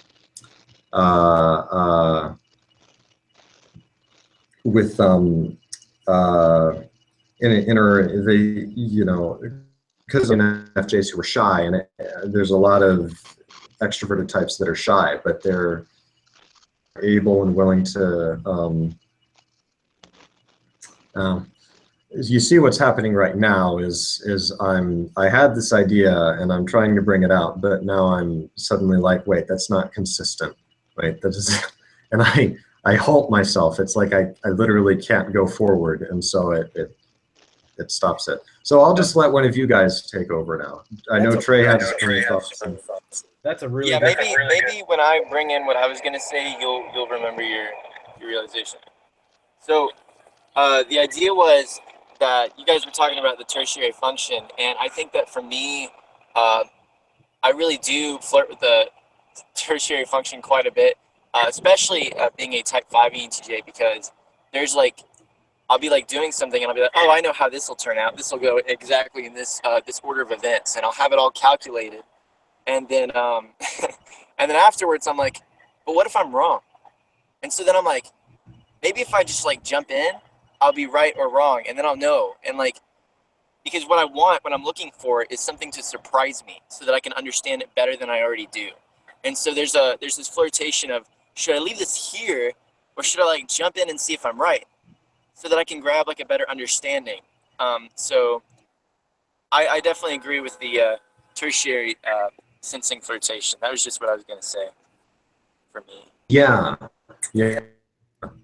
So, Michael, I want to say something on what you particularly said. You know, the example of like, if we look at this from a pure cognitive process example, this is a really good example. You know, Michael has this idea in his head. This is how it is. He's trying to push it out through extroverting, which is his extrovert process is FE, and he's realizing that I'm putting out my idea, which hasn't run through my logical filter yet. So I don't want to put it out there. Right? Pull back the reins. I need to analyze this first. Yes. And you can see this, and you'll see this with almost anybody who actually prefers introversion. The average person who prefers introversion takes 7 seconds to respond to a question, and it's because it's their that's passing through that filter, of course. And you'll see that it happens with almost anybody who prefers introversion, is tossing it out there. It's like it hasn't passed through that. Now, INTJs, they're a little more smooth with it because, again, with TE's, it's like a wild bull. It doesn't really, if you don't tame that thing, like it can totally ignore FI and be totally fine. Mm-hmm. And so that's the one thing I can say about TE is it's okay operating independently. It shouldn't operate independently, but it kind of has a mind of its own. It just shoots right out and it doesn't run through that tertiary filter. Whereas more other types with any other tertiary function, for the most part, it kind of has to process through that filter. I'll say this though, with ENTPs, it's the same thing. They just shoot it out there without running it through FE. You'll see it just go, yes, and then it's like, oh man, I probably shouldn't have said that, like way later. You know. Yes, that's my experience watching John Barr. Yeah. I have something to add in as well. You were saying that TE has a mind of its own and it can totally operate without FI, and I think that's similar with FE DOMs. It's not good when either type does this, but I think that FE DOMs can also operate without their introverted thinking. It's just it makes it very sloppy, you know, Right. and it's not a healthy way to operate. But I've seen it with FE DOMs as well. Yeah. No, I didn't mean to question the possibility. What I was implying was that TE looks good to society, even if it's not backed by FI, until someone questions the ethics of it. But Yeah. it operates just fine without FI. So everybody's like, man, he's super successful, but he's a real dirtbag, right? Yeah. So, but with FE, if it's not backed with TI, it just looks illogical and sloppy. So society will go, oh no, yeah, that guy's, he's a nutcase. And that's it. He doesn't he's stupid, he's ignorant, or whatever, because it's not backed by that reasoning. You're going to get that from society. But the point is, they both shouldn't operate without their counterpart. But TE looks like you're doing well, but in reality, you're like, you've lost your sense of touch with yourself, and you've lost your own principles, you lost your ethical ground, your base, everything. So it actually has huge consequences. But to everybody else, it looks just fine. Like, oh yeah, I'm delivering this, but I can get this information, and they don't necessarily have as big of a tertiary temptation with INTJ, which is why a lot of INTJ are always the enemies in movies too, because they pull it off. Yeah. So it's interesting though. Yeah. Well, I think because there's a lot of movies that are, people will have to correct me on this, but there's a lot of movies I feel that are written by more FI dominant types or FE dominant types, but a lot of FI dominant types, because I like to write stories, and so their villains will ENTJs or INTJs who aren't in touch with. I know that a lot of people with JK as INFJ research for myself, but as far as just looking at the Harry Potter series, it just feels, because Lord Voldemort is just, he's such this caricature of an ENTJ that it sometimes kind of annoys me a little bit, because I've worked with a number of ENTJs and the way that they work, and so I'll see Lord Voldemort and I'm like, he's getting stuff done, and I don't really do that very much. But the FI, anyway, I don't know where I was going with that. But I like what you were saying, because you probably noticed that as I get excited, in fact, I will let my FE, I'm like, I like this vibe, I kind of like this jiving, and I kind of am putting out these ideas that I think will be funny. I see people smile, so I keep doing it, and then I realize, oh wait, crap, that's not really consistent, and then it's literally like a stumbling block. I just hit it, and I tumble, and I'm now this is awkward. Stumbling by now explaining this entire process to you. I think that you were just about, I could be wrong, but my guess would be that you were just about to introduce that Voldemort was out of touch with his FI, so he looks like a very screwed up ENTJ, and he's not portrayed right. That would be I think I was also about to unfortunately complain about FI, and I was like, wait, no, don't do that. Don't drive. You're drunk, FE. Get back here. Yeah, I don't. What's so great about these conversations is that we will never know, as FI preferred people, how it actually feels to use FETI. We know, we've studied MBTI long enough, how they work, what they do. It's like using the Force. Yeah, but we never, like, we're the Sith. Like, we're the Sith Lords, and you guys are the Jedi. So, I mean, that's that's where I'm out with this thing. Like that we'll never know. FE. We'll never know what it's going to be on the other side, but that's why it's good to see that perspective, because like I said, today I was running into that wall like, okay, what's an example of how this actually worked? And I kept using my own processing. right? And I kept using that the things that I thought would be like a good example, and in reality, it was like, oh man, I used my own processing to come up with that example too. How do I take my head and process a different way? And the thing is, the biggest type thing I really want to drive home with a lot of people watching this video is that you can reach any result you want to reach using your 4 functions. You don't need to use all 8. The other 4 will work unconsciously. Don't try to bring them into consciousness. They'll work unconsciously to accomplish whatever goal you need. If I want to be nice to somebody, I can find a way to be nice with somebody, because look at this. If I say, oh, being nice, that's one of my own internal principles. Why? It's because I believe it's the most effective way to build relationships with people, because I've seen it over and over again, and people who are nice actually, get moved up in society. So that's an effective way to approach people. Therefore, I use TEFI to be nice to people.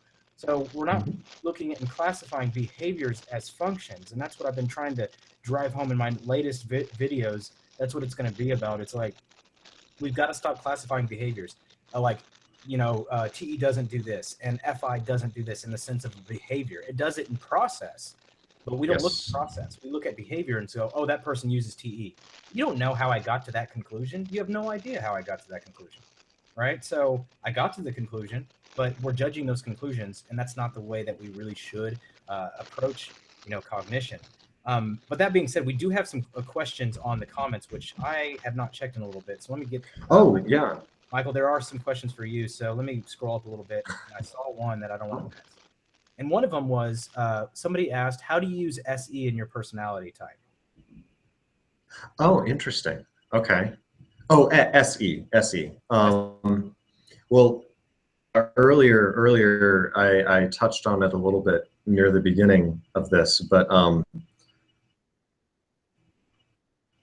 I don't even think that it's proper to say that I use it. I think it really does feel like it's just running in the background and I'm not thinking about it. And so it feels like a background process. So I know now that I'm more aware of what is functions and how they work and stuff.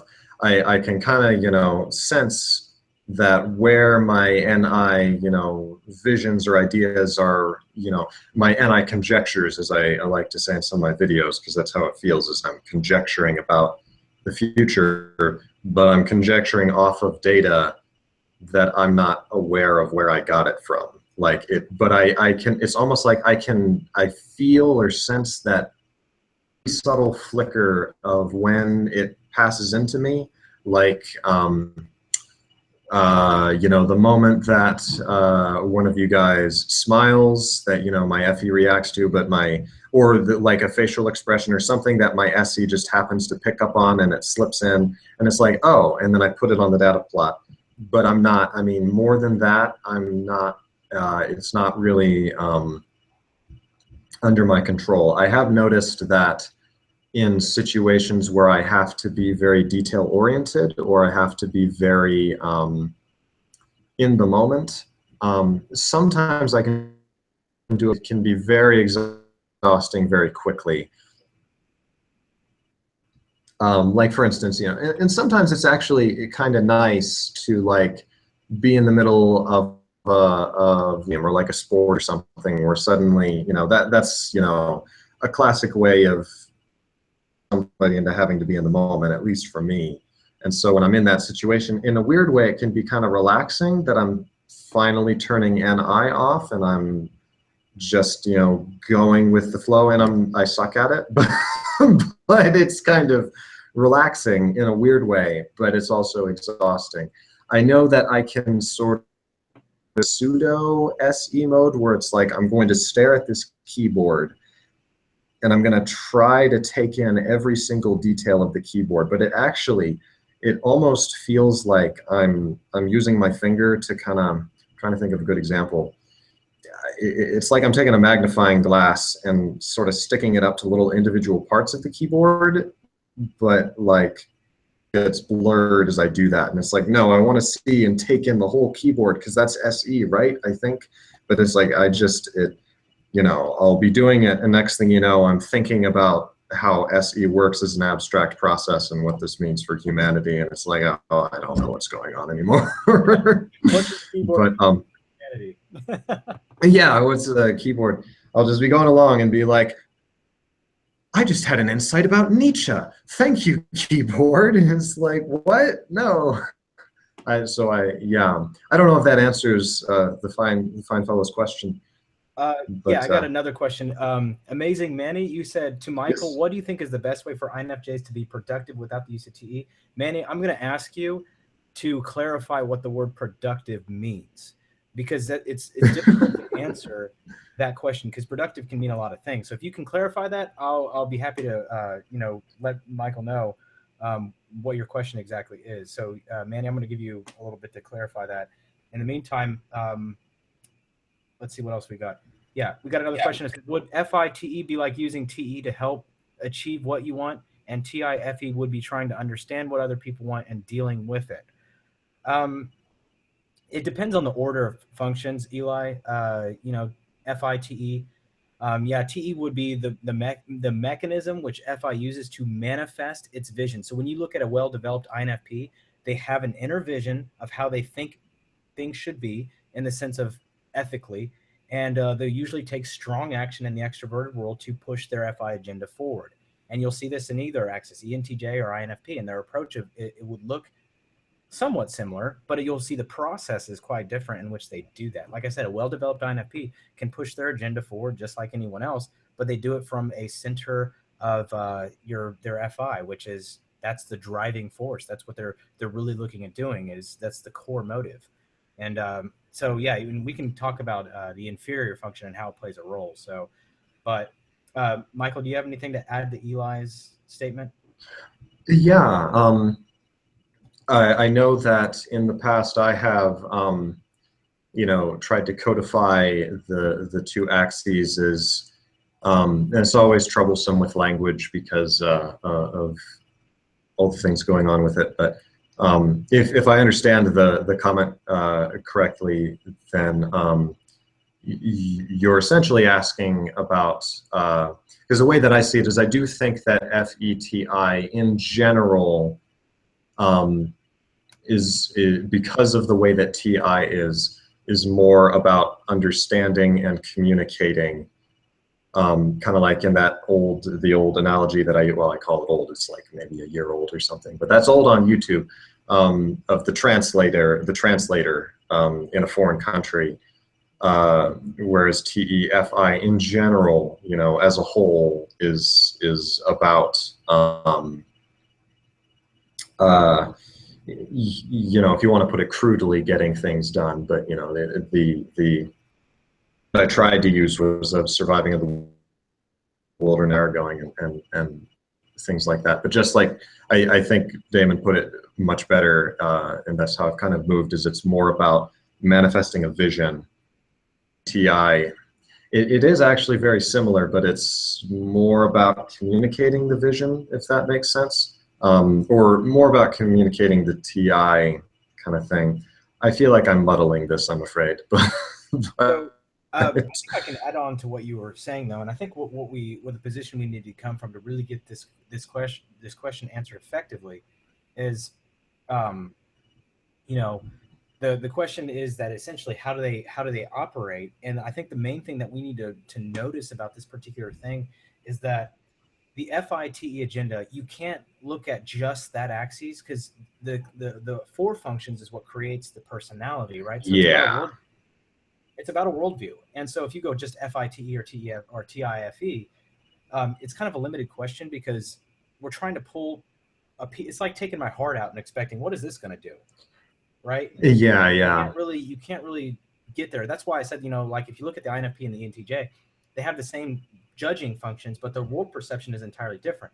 And the way this manifests in these two different types is that the INFP lives an approach to life that's more exploratory, and they typically don't feel the need nor urge to push their agendas forward.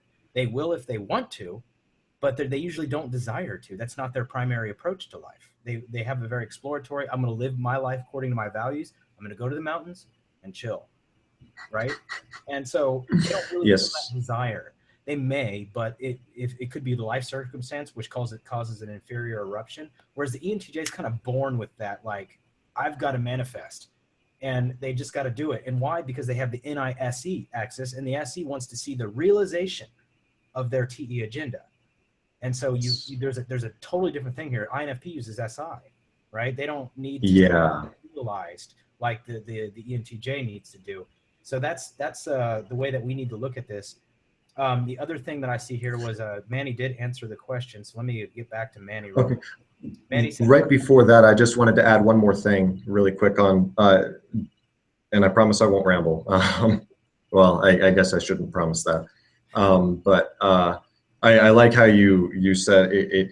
I think that's a very good point, because in the past I have made videos about trying to isolate the axis, and I think that's useful in a theoretical sense, but I do think it's a very important point you've made that has often tripped me up before, is you've got to put them in the four. You know, I mean, it's handy to understand theoretically, but if you're going to understand people and really understand it, you've got to put it with the other axis and understand in terms of the categories, and much better in terms of the self. Like you said, it's like ripping the heart out of a person and staring at the heart. And sure, that'll tell you a few things about the person, and it's definitely interesting to understand how the heart works on its own. But you can't look at the heart and then it won't tell you everything about the person. Like you can't deduce a human being. You can deduce some things, but put the heart back in the person and look at all of the different organs and things. I don't know if that is quite how you meant it, but that's just how I see it.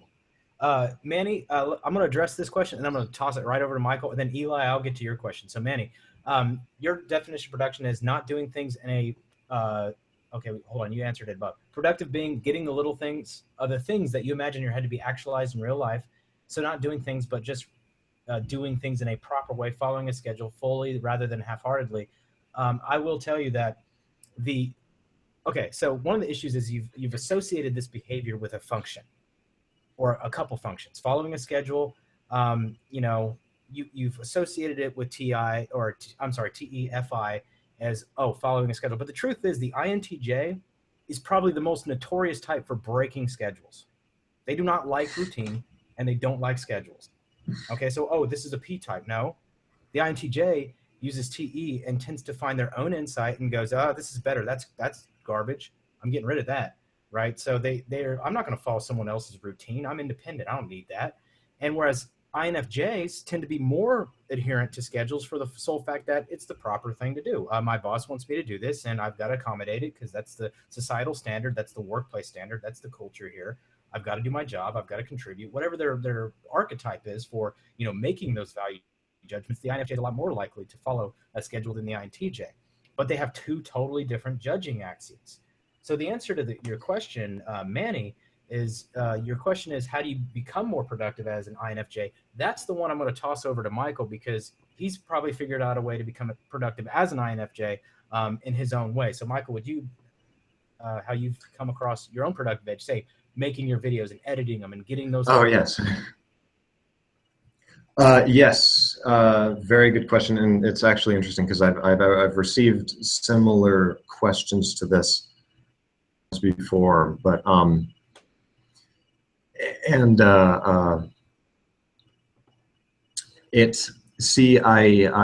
me, I actually don't, because I remember there being a time when I would beat up on myself, feeling like, okay, I'm going to get up at this time and I'm going to do this for a certain amount of time and do this, and then it's like, now my life will be structured and I won't have all of this fluff, and then I'll be, perfect, and, it'll be great or whatever, but I would beat up on myself because how I work. And I don't know if it's just me. I think that there are definitely ties to me being an INFJ because I'm dominantly a perceiving type. And so at least for me, as I go through the day, it's helpful to have some elements of schedule, but it's kind of a thing that you've got to find yourself. If I'm in a workplace, then, like Damon was just saying, I conform myself to the schedule that works for the office. And if it turns out that the schedule is just destroying me, then I can't really work there, or I've got to compromise or something. But as far as just like with making my videos, I mean, I found a lot more productive when I said I'm going to come out with videos every Saturday. Silence for the fact I haven't done that for 2 weeks. I don't feel bad at all for that. Sorry, I'm getting off track, but if I'm understanding the question correctly, and I'm assuming that perhaps you, Manny, identify with INFJ. I'm assuming that's why you're asking, because if that's the case and we're on the same page, then you might be experiencing what I did before, where I felt like I should be on a schedule. Like that would be, and the reason I felt like I should be on a schedule is because I'm a dominant perceiving type, and I'm much more likely to be more comfortable being like, I actually kind of like taking the day as it comes, and I go to my classes and make sure that in the end, I'm not really helping to answer your question very well, I'm afraid. I think the way I would answer it is that I found that in order for me to be productive, I have kind of just had to find my own way and throw other people's suggestions out the window. A lot of people have made suggestions that have really worked for them and often have really worked for a lot of other people. Like, how do you put the schedule together? And they'll propose these things to me because they are like, you know, have you ever heard of this? Because this is a great idea. And I just have to take it and throw it out the window, and maybe I'll change my mind later, but usually it just makes me nervous. And I don't know if that helps. I'm very kind of all over the place there. But Andy, the last thing I want to say to this, in addition to what Michael just said, which obviously he's explaining how he's coming to these things, is you've got to analyze why. What are you trying to attain, and how important is that goal to you? That's really what it boils down to. When you talk about productivity, getting, like you just said here, doing things by a schedule and following a schedule fully rather than half-heartedly, what's going to motivate someone to do a schedule? I mean, honestly, if I gave you a list and said, hey, Manny, just follow this list, and it's just you doing like my laundry and doing my chores around the house and doing everything that I want you to do, but it's not important to you at all, how likely are you going to follow that schedule? Probably not very much, right? You're probably not going to follow it at all. You're probably going to be like, nah, that doesn't fit. I'm going to get rid of that, right? Whereas if the schedule is very important to you, this is where it comes to question your own value. So if you are an INFJ, the thing I would recommend is start using TI and analyzing how important that objective is to you. You know, and use TIFE. Is that value reasonable? Is that value which I'm going to change to inhibit or, you know, to execute? Is it reasonable? Is it something that makes sense to me? Does it make sense? If it does make sense, then what motive am I missing? So this is not a cognitive function thing. This to me sounds like an investment thing. And I'm not talking about financial investment. I'm talking about heart investment.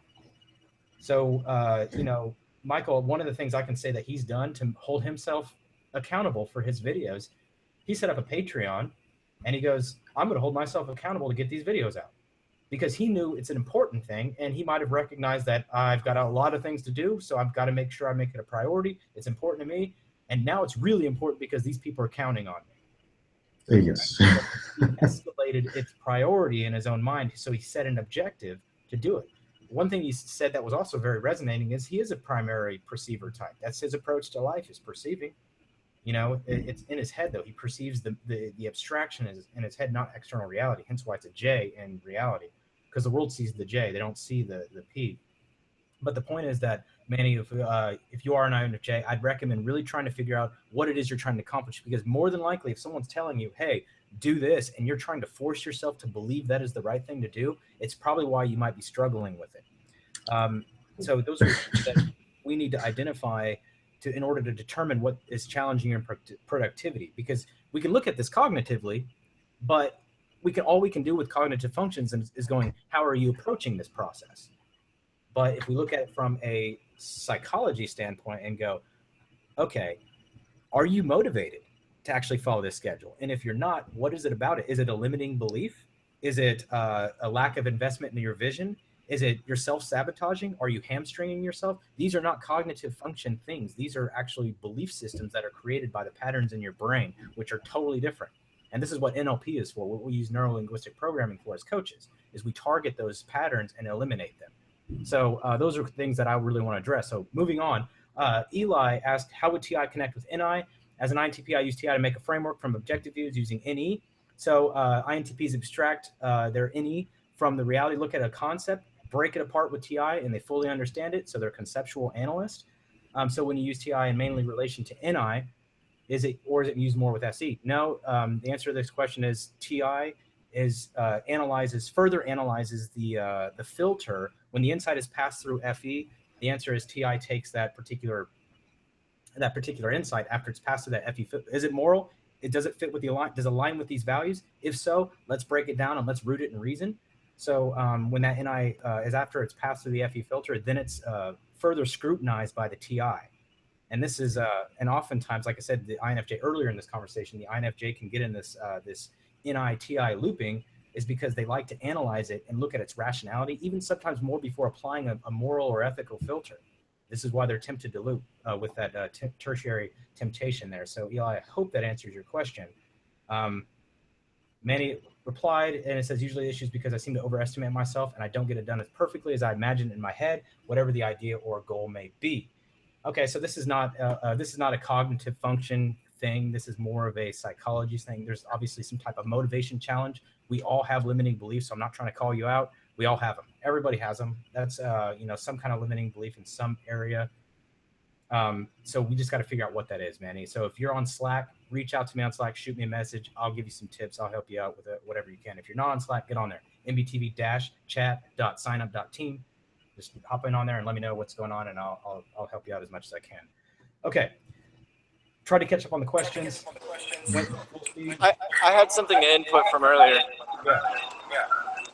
So sorry if there's an echo. I don't mean for that. So earlier you said something about trying to eliminate behaviors from the functions, and I know I have some information that can do that pretty well. So the way that I have started to look at the functions is just like a function in math. In a function table, you have like X and Y, and you put a value in and you get a value out. Well, the thing is, that's how a function works. And so there's an operation that it goes through. It handles the data in a certain form to come out with the result. But the thing is, something that's often forgotten is that your personality doesn't come from MBTI. And so a lot of times the data can be different based off of what you're looking for and what you're aimed towards.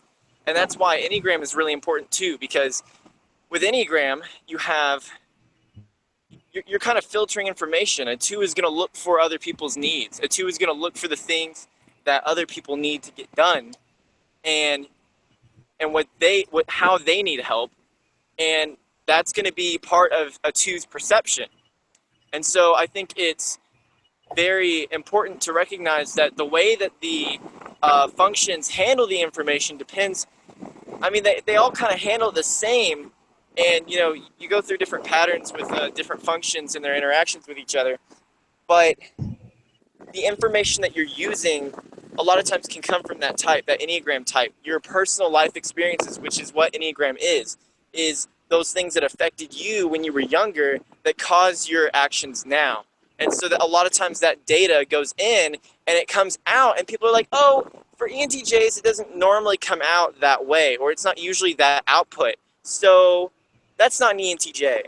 And so then that's where a lot of the stigmas come from in MBTI. Okay, so yeah, adding on to that, Trey, that was a really great insight. Adding on to that to cap that off, this is what we call personal and collective archetypes. So these are what the functions actually Enneagram associates your archetypes. It kind of identifies what archetypes were created, and these are your personal archetypes that were created and based on your life experience, right? So if you've had a life of a wound, a childhood wound, you're going to have a lot of archetypes associated with that wound, and hence your functions are going to manifest in a different way. And if you read a really deep MBTI material, what you're going to find is that TE is going to appear differently in every single ENTJ because they're operating on totally different archetypes. Okay, so that's why this, like Trey said, it's a stigma to assume that, oh, this person was nice to me, can't be an ENTJ. Whereas, you know, that's not really how it works. So you've got to look beyond functions. Functions is just a process. I mean, if you think about it, how many different ways can you get the answer 4 in a math equation, right? How many ways? How many ways can you get 4 as an answer? There's like 15,000 at least different ways you could get 4 as an answer, right? 5 minus 1, 2 times 2, 2 plus 2, right? You got 4 times 1. Those are all different processes to reach the same result. So if we look at functions like that, like Trey explained, you're going to see that you can still get the same result with a totally different process. That's what we're trying to get at here. And that's what, you know, my latest spiel is. I have these spiels like, we can't be doing this thing. And that's what my latest one is. So, Michael, you got anything to add to that? Not just affirming that I looking at the functions in the sense like Trey explained very nicely as mathematical functions. You put in whatever input and you'll get out input, but it's the process that's important. And you know, it's fascinating because I have met so far to date the ESTJs who I have met personally, and at least according to Socionics and in my own experience, I just stand ESTJs. I find that, you know, the certain things that they do, or well, that's what we're trying not to say is what they do. But that's the thing, is that the ESTJs who I've met, we've been on the same value system, or like the same, you know, essential principles. What I mean is the same religion. The ESTJs who I've met have been Mormons like me in the church, and so we're like very much on the same page, but we do not at all. So it's like, oddly enough, mainly because of a lot of these other factors, but to like when we learn about how the other one thinks and about some of the very, very tied up with the way that we think that doesn't make sense to the other person, that's where it gets very fascinating and where we tend to get very turned off to each other. At least I know from my point of view, unfortunately. So that's all I have to say on that. Yeah, no, and that's exactly right. Because if we assume that these processes result in different behaviors, all ESTJs would not get along with all whoever, right, or whomever. Yes. You know, and that's where the biggest mistake I'm seeing in almost every typology community is this behavior-based assessing, and this is why you can't look at somebody and determine type. You can't do that. I mean, it's easy to stigma a type or a behavior, and we can often categorize these behaviors, right? We can assume that ENTJs, TE, they're probably going to be direct, probably going to be fast talking, they're probably going to be blunt, but we can't assume that's who they are. We can't assume that. Yes. And that's where we've got to slow down a little bit, put the brakes on before we assess someone's type and go, that's what you are and that's what you're not. And I'm guilty of it. I mean, I'm guilty of typing people in my mind, and it's something that I've worked on quite a bit as a professional, especially representing, you know, CPP and MBTI. It's important for me to demonstrate the ethics in which they put forth in the first place, and to make sure that we're not assigning types to people based on behavior, right? Do you like eggs in the morning or in the afternoon? Oh, you're morning, you're an ENTP. What? You know what I mean? Yeah. We can't be, you know, that's we can't be looking at it like, okay, guys, seriously, I said 15,000. There's an infinite amount of ways you can come up with the number 4. We can get past that point now, right? That was not even paying attention to the numbers. It was me making a point about something else. So those of you who want to scrutinize that, yes, I was incorrect. There's infinite amount of ways. So moving on with that. Okay, back to what I was saying, though, is, yeah, we can't associate type with behavior. So it's important that we make that distinction pretty quickly. So I think that you know, we have to really slow down when we come to typing people. Anyway, got a question for you, Michael, and it's, how does your idea that the inferior function is an underlying motivation apply to the INFP? Oh, okay. Yeah, that's a notion that I've brought up in some of my videos of looking at it in terms of the INFJ, especially in terms of philosophy. Seeing it again, really enough, I see it with the INFJ definitely, and I know that you've explained that as an ENTJ thing that you do kind of ultimately is being motivated by these FI values, and you're trying to express those. Even I've thought a lot about how to over to the INFP, and I think it'd be good if anyone else has ideas to discuss it. Because unfortunately I'm currently not confident enough in a clear answer for that. I did propose it for the INFJ. I thought it was interesting. I think it applies there. Working just off of as I understand the essential notion of the functions, what that would lead me to conclude, but is not quite up with how I understand INFP. So either I'm wrong or the idea in this case is off. But I would think that ultimately it's, in fact, as I think about it now, I don't think it's nearly as complicated as I'm making it in my head. It's simply a matter of they also want to manifest a vision, but they're much more focused on the actual FI. I say vision, but they're focused on the FI values themselves and developing those, but ultimately they are developing those because they want to bring about actual change. That's what I would hypothesize. And I would assume that I would see that in the way that a lot of INFPs, at least in like more famous literature, you'd have to confirm that for actual INFPs, but they will create, like they'll do world building, or they'll have either utopias or dystopias, and you almost get the odd sense that they're, like in 1984, he imagines this extremely controlling society, which I mean, to me anyway, it feels like this evil TE incarnate without like any of the actual richness that TE actually has behind it. I don't know if that's making sense. I've hit another stumbling block there. I can bounce off that one too. Is Amara, my answer to this is that if we contrast the ENTJ agenda, which is usually them using the external world to manifest their FI vision, we just flip the script, right? So think about this: they have an internal world, and they want to live in harmony with his values. That's their dominant function. They want to live in harmony with themselves. What do they have to do that?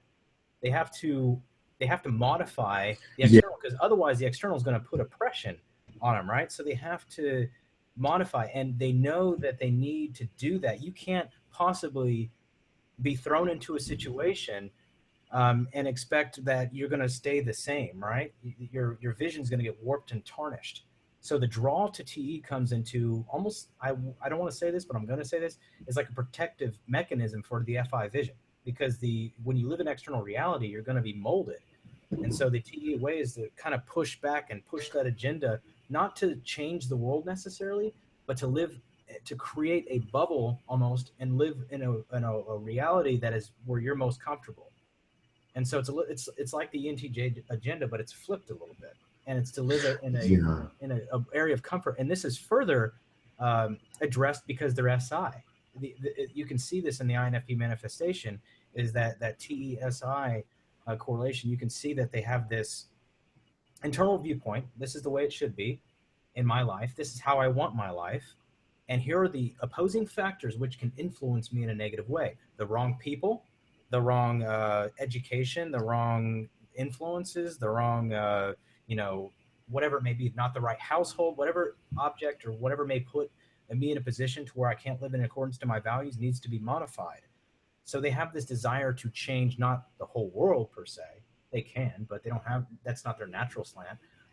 It's more to make sure that they are living in accordance to their values and able to meet any opposition with not equal resistance, but actually overcoming resistance to be able to take them down with logical force, if that makes sense. Yeah, yeah, and that helps to spur me to in fact, the interesting thing is that it's this underlying, for lack of a better word, this underlying motivation that the dominant function is ultimately working to, the sense that I get sometimes is that it's like when you really analyze it in terms of the axes and in terms of the functions working, one almost gets the sense of dominant function, you know, this is odd imagery, so just follow me for a moment. But the image that I kind of have here is, it forms like this balloon almost, but the balloon is coming out from the inferior function. And so even though there's like no real focus on the inferior function, it's still all kind of, it's odd. I don't know. I think it's odd because as you meet the person, you assume that, like for me, the NI is sort of like sound's sake. Odd way, I don't think any type is doing that. And so in the INFP's case, sorry, that was a lot of unrelated exposition. In the INFP's case,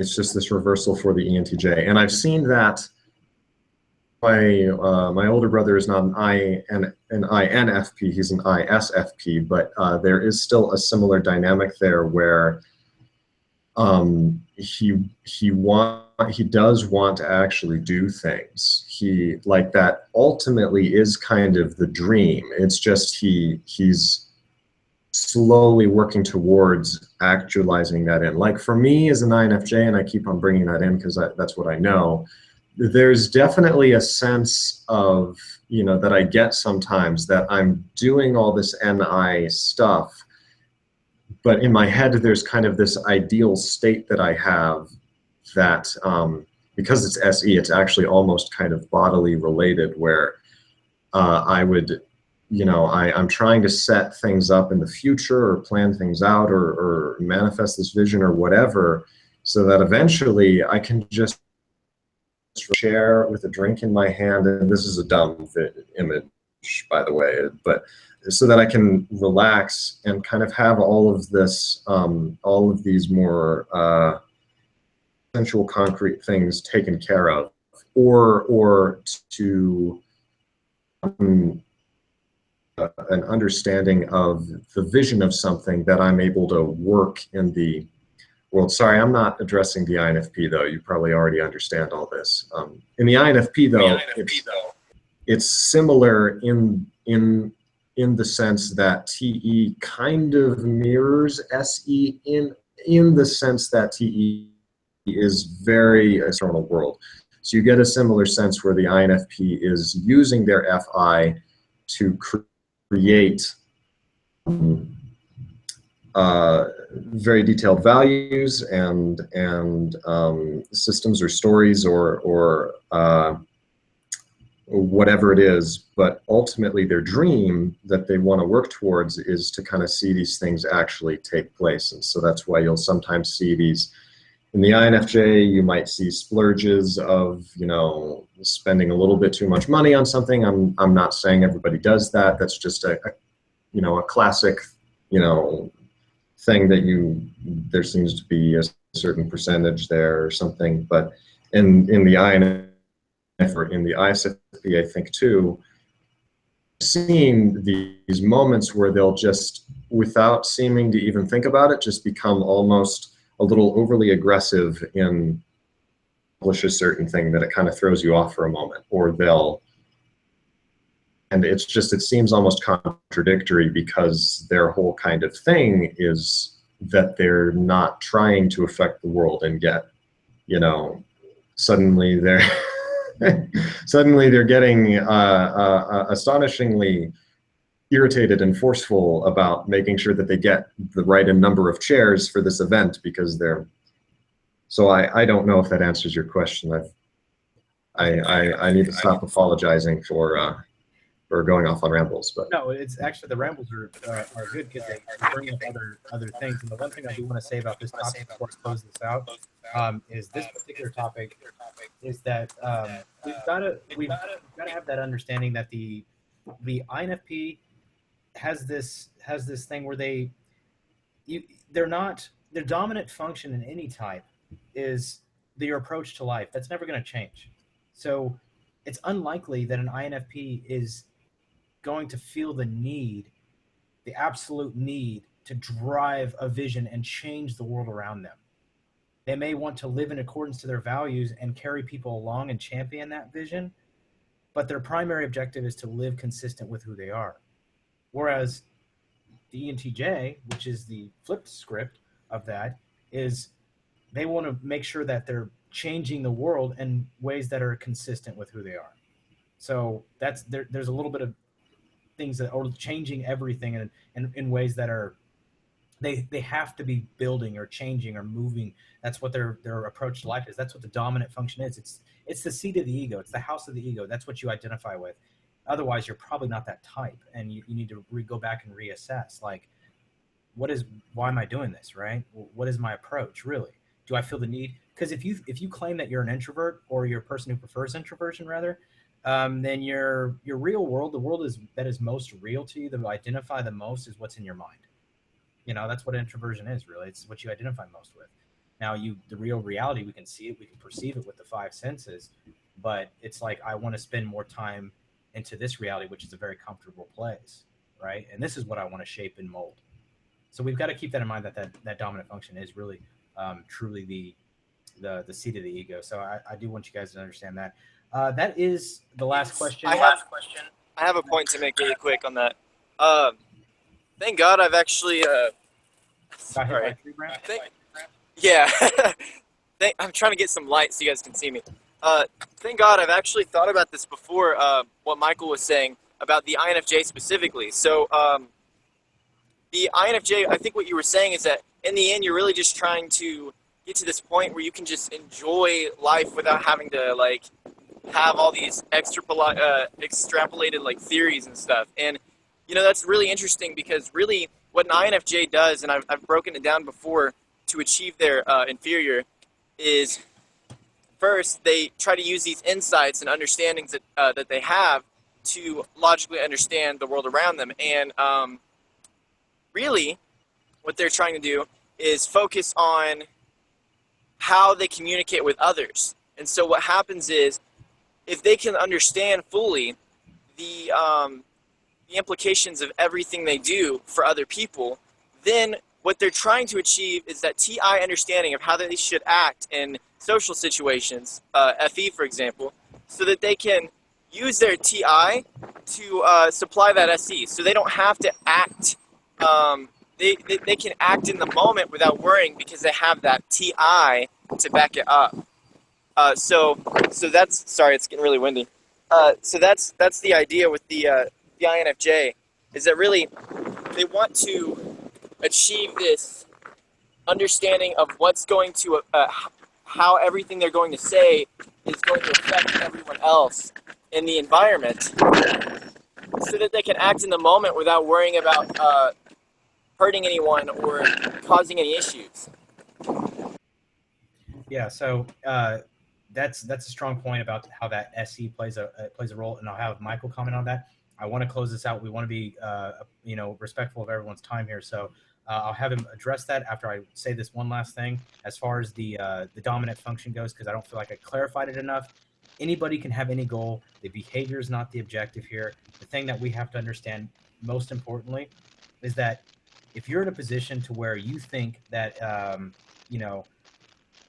like I said, a person who prefers introversion doesn't mean they don't have any external goals. That was not my intention of saying that. My intention was that what you identify most, that's what your focus is on. That's what the attention is on. So you're going to find someone who prefers introversion more focused on either refining their inner world or being open to the inner experience. Michael openly said, you know, I'm exploring my insights. That's what I'm focused on. Yeah, well, that's what an INFJ does, you know, and whereas Daniel's focused on driving his humanistic agenda forward into the world and realizing it through SE, right? And Trey, it's very similar, TESE. So you can see these things, and that's our approach to life. So just so you know, it doesn't mean you don't have any goals internally or externally, right? I have goals to understand things in my own mind, but that doesn't mean that's my primary approach. So we got to realize how these functions play a role. Didn't mean to limit types or put it into a box. So let's keep that in perspective, so that way we understand it. Michael, I don't know if you want to comment on anything Trey said. Yeah, if you have anything to add. I didn't have. I didn't. I did have one question just related. Will because I'm not as familiar with live chats. Does the live chat turn into the comments section, or does it just like disappear forever? Because that'd be kind of sad. I mean, it does disappear. It does disappear. Okay. Because I actually, in lieu of that, I went ahead and copy and pasted it into a Word document. Because yeah, is to read it. All right, that's just a side thing. But I didn't have anything. But if anyone else had, yeah, let's let Daniel know if he has anything to add, and then let's close it out. So Daniel, if you want to add the last one. I'm packed to the brim to think about all this stuff. I really like listening to Michael and, you know, the dimension that he adds to the conversation. As an NF, I totally respect it. Not to say that I don't respect MPs. Disclosure. So, but no, it was a really great conversation. I really enjoyed it. Hopefully, me and Michael can talk, and you know, going forward. Seems like we can have a lot of brainstorming fun. Well, certainly this conversation was definitely informative to say the least. It was. Yeah, we hit so many different topics. We went through so many different things. We had a great audience. Sorry I couldn't get to every single question. I tried, but I will say that, you know, y'all can judge me on my 15,000 thing all you want. I admit I was wrong, so hold it against me. Don't hold it against me, whatever. But in the meantime, you know, I appreciate you guys. You know, you guys have been a great audience, asking great questions, keeping us engaged too, giving us topics. So we really appreciate it. If you do want to continue this conversation in any capacity, you can join our live chat on MBTV Slack. The links are in the description. Feel free to check it out, join up, whatever you need to do. Just make sure you can get on there. If you have serious questions, the forum is a better opportunity for you guys to really interact with the forum and get involved. There's tons of questions, tons of posts. It's hard to moderate because there's so many things on there, so many different interesting topics from fitness, health, psychology, typology, NLP, personal growth, development. It's all on there. So if you guys are wanting to keep exchanging comments and keep chatting with people in the live chat, transfer it over to Slack. If you want to get into serious questions, post it on the forum. So we're giving you guys opportunities to be able to extend this conversation as long as you want. At least 15,000 hours, not for infinite, of course, but 15,000 you could do that. So yeah, my point is, you guys, we created these platforms for you to expand your knowledge, and we do these live shows so you guys get a good understanding, because I can tell you that, you know, typology has definitely recentered me in my life, and I hope it does the same for you guys. So that being said, thank you, Michael, for joining us. It's definitely— Thank you so much for having me, and thank you to everybody watching. I actually I noticed people were saying thanks, so thank you guys. Thank you very much. You've been questions, so thank you very much. I really enjoyed this. This was very helpful. And Daniel and Trey, wonderful to have you guys here too. I hope to do it again in the future sometime or something. So. We would love to have you back.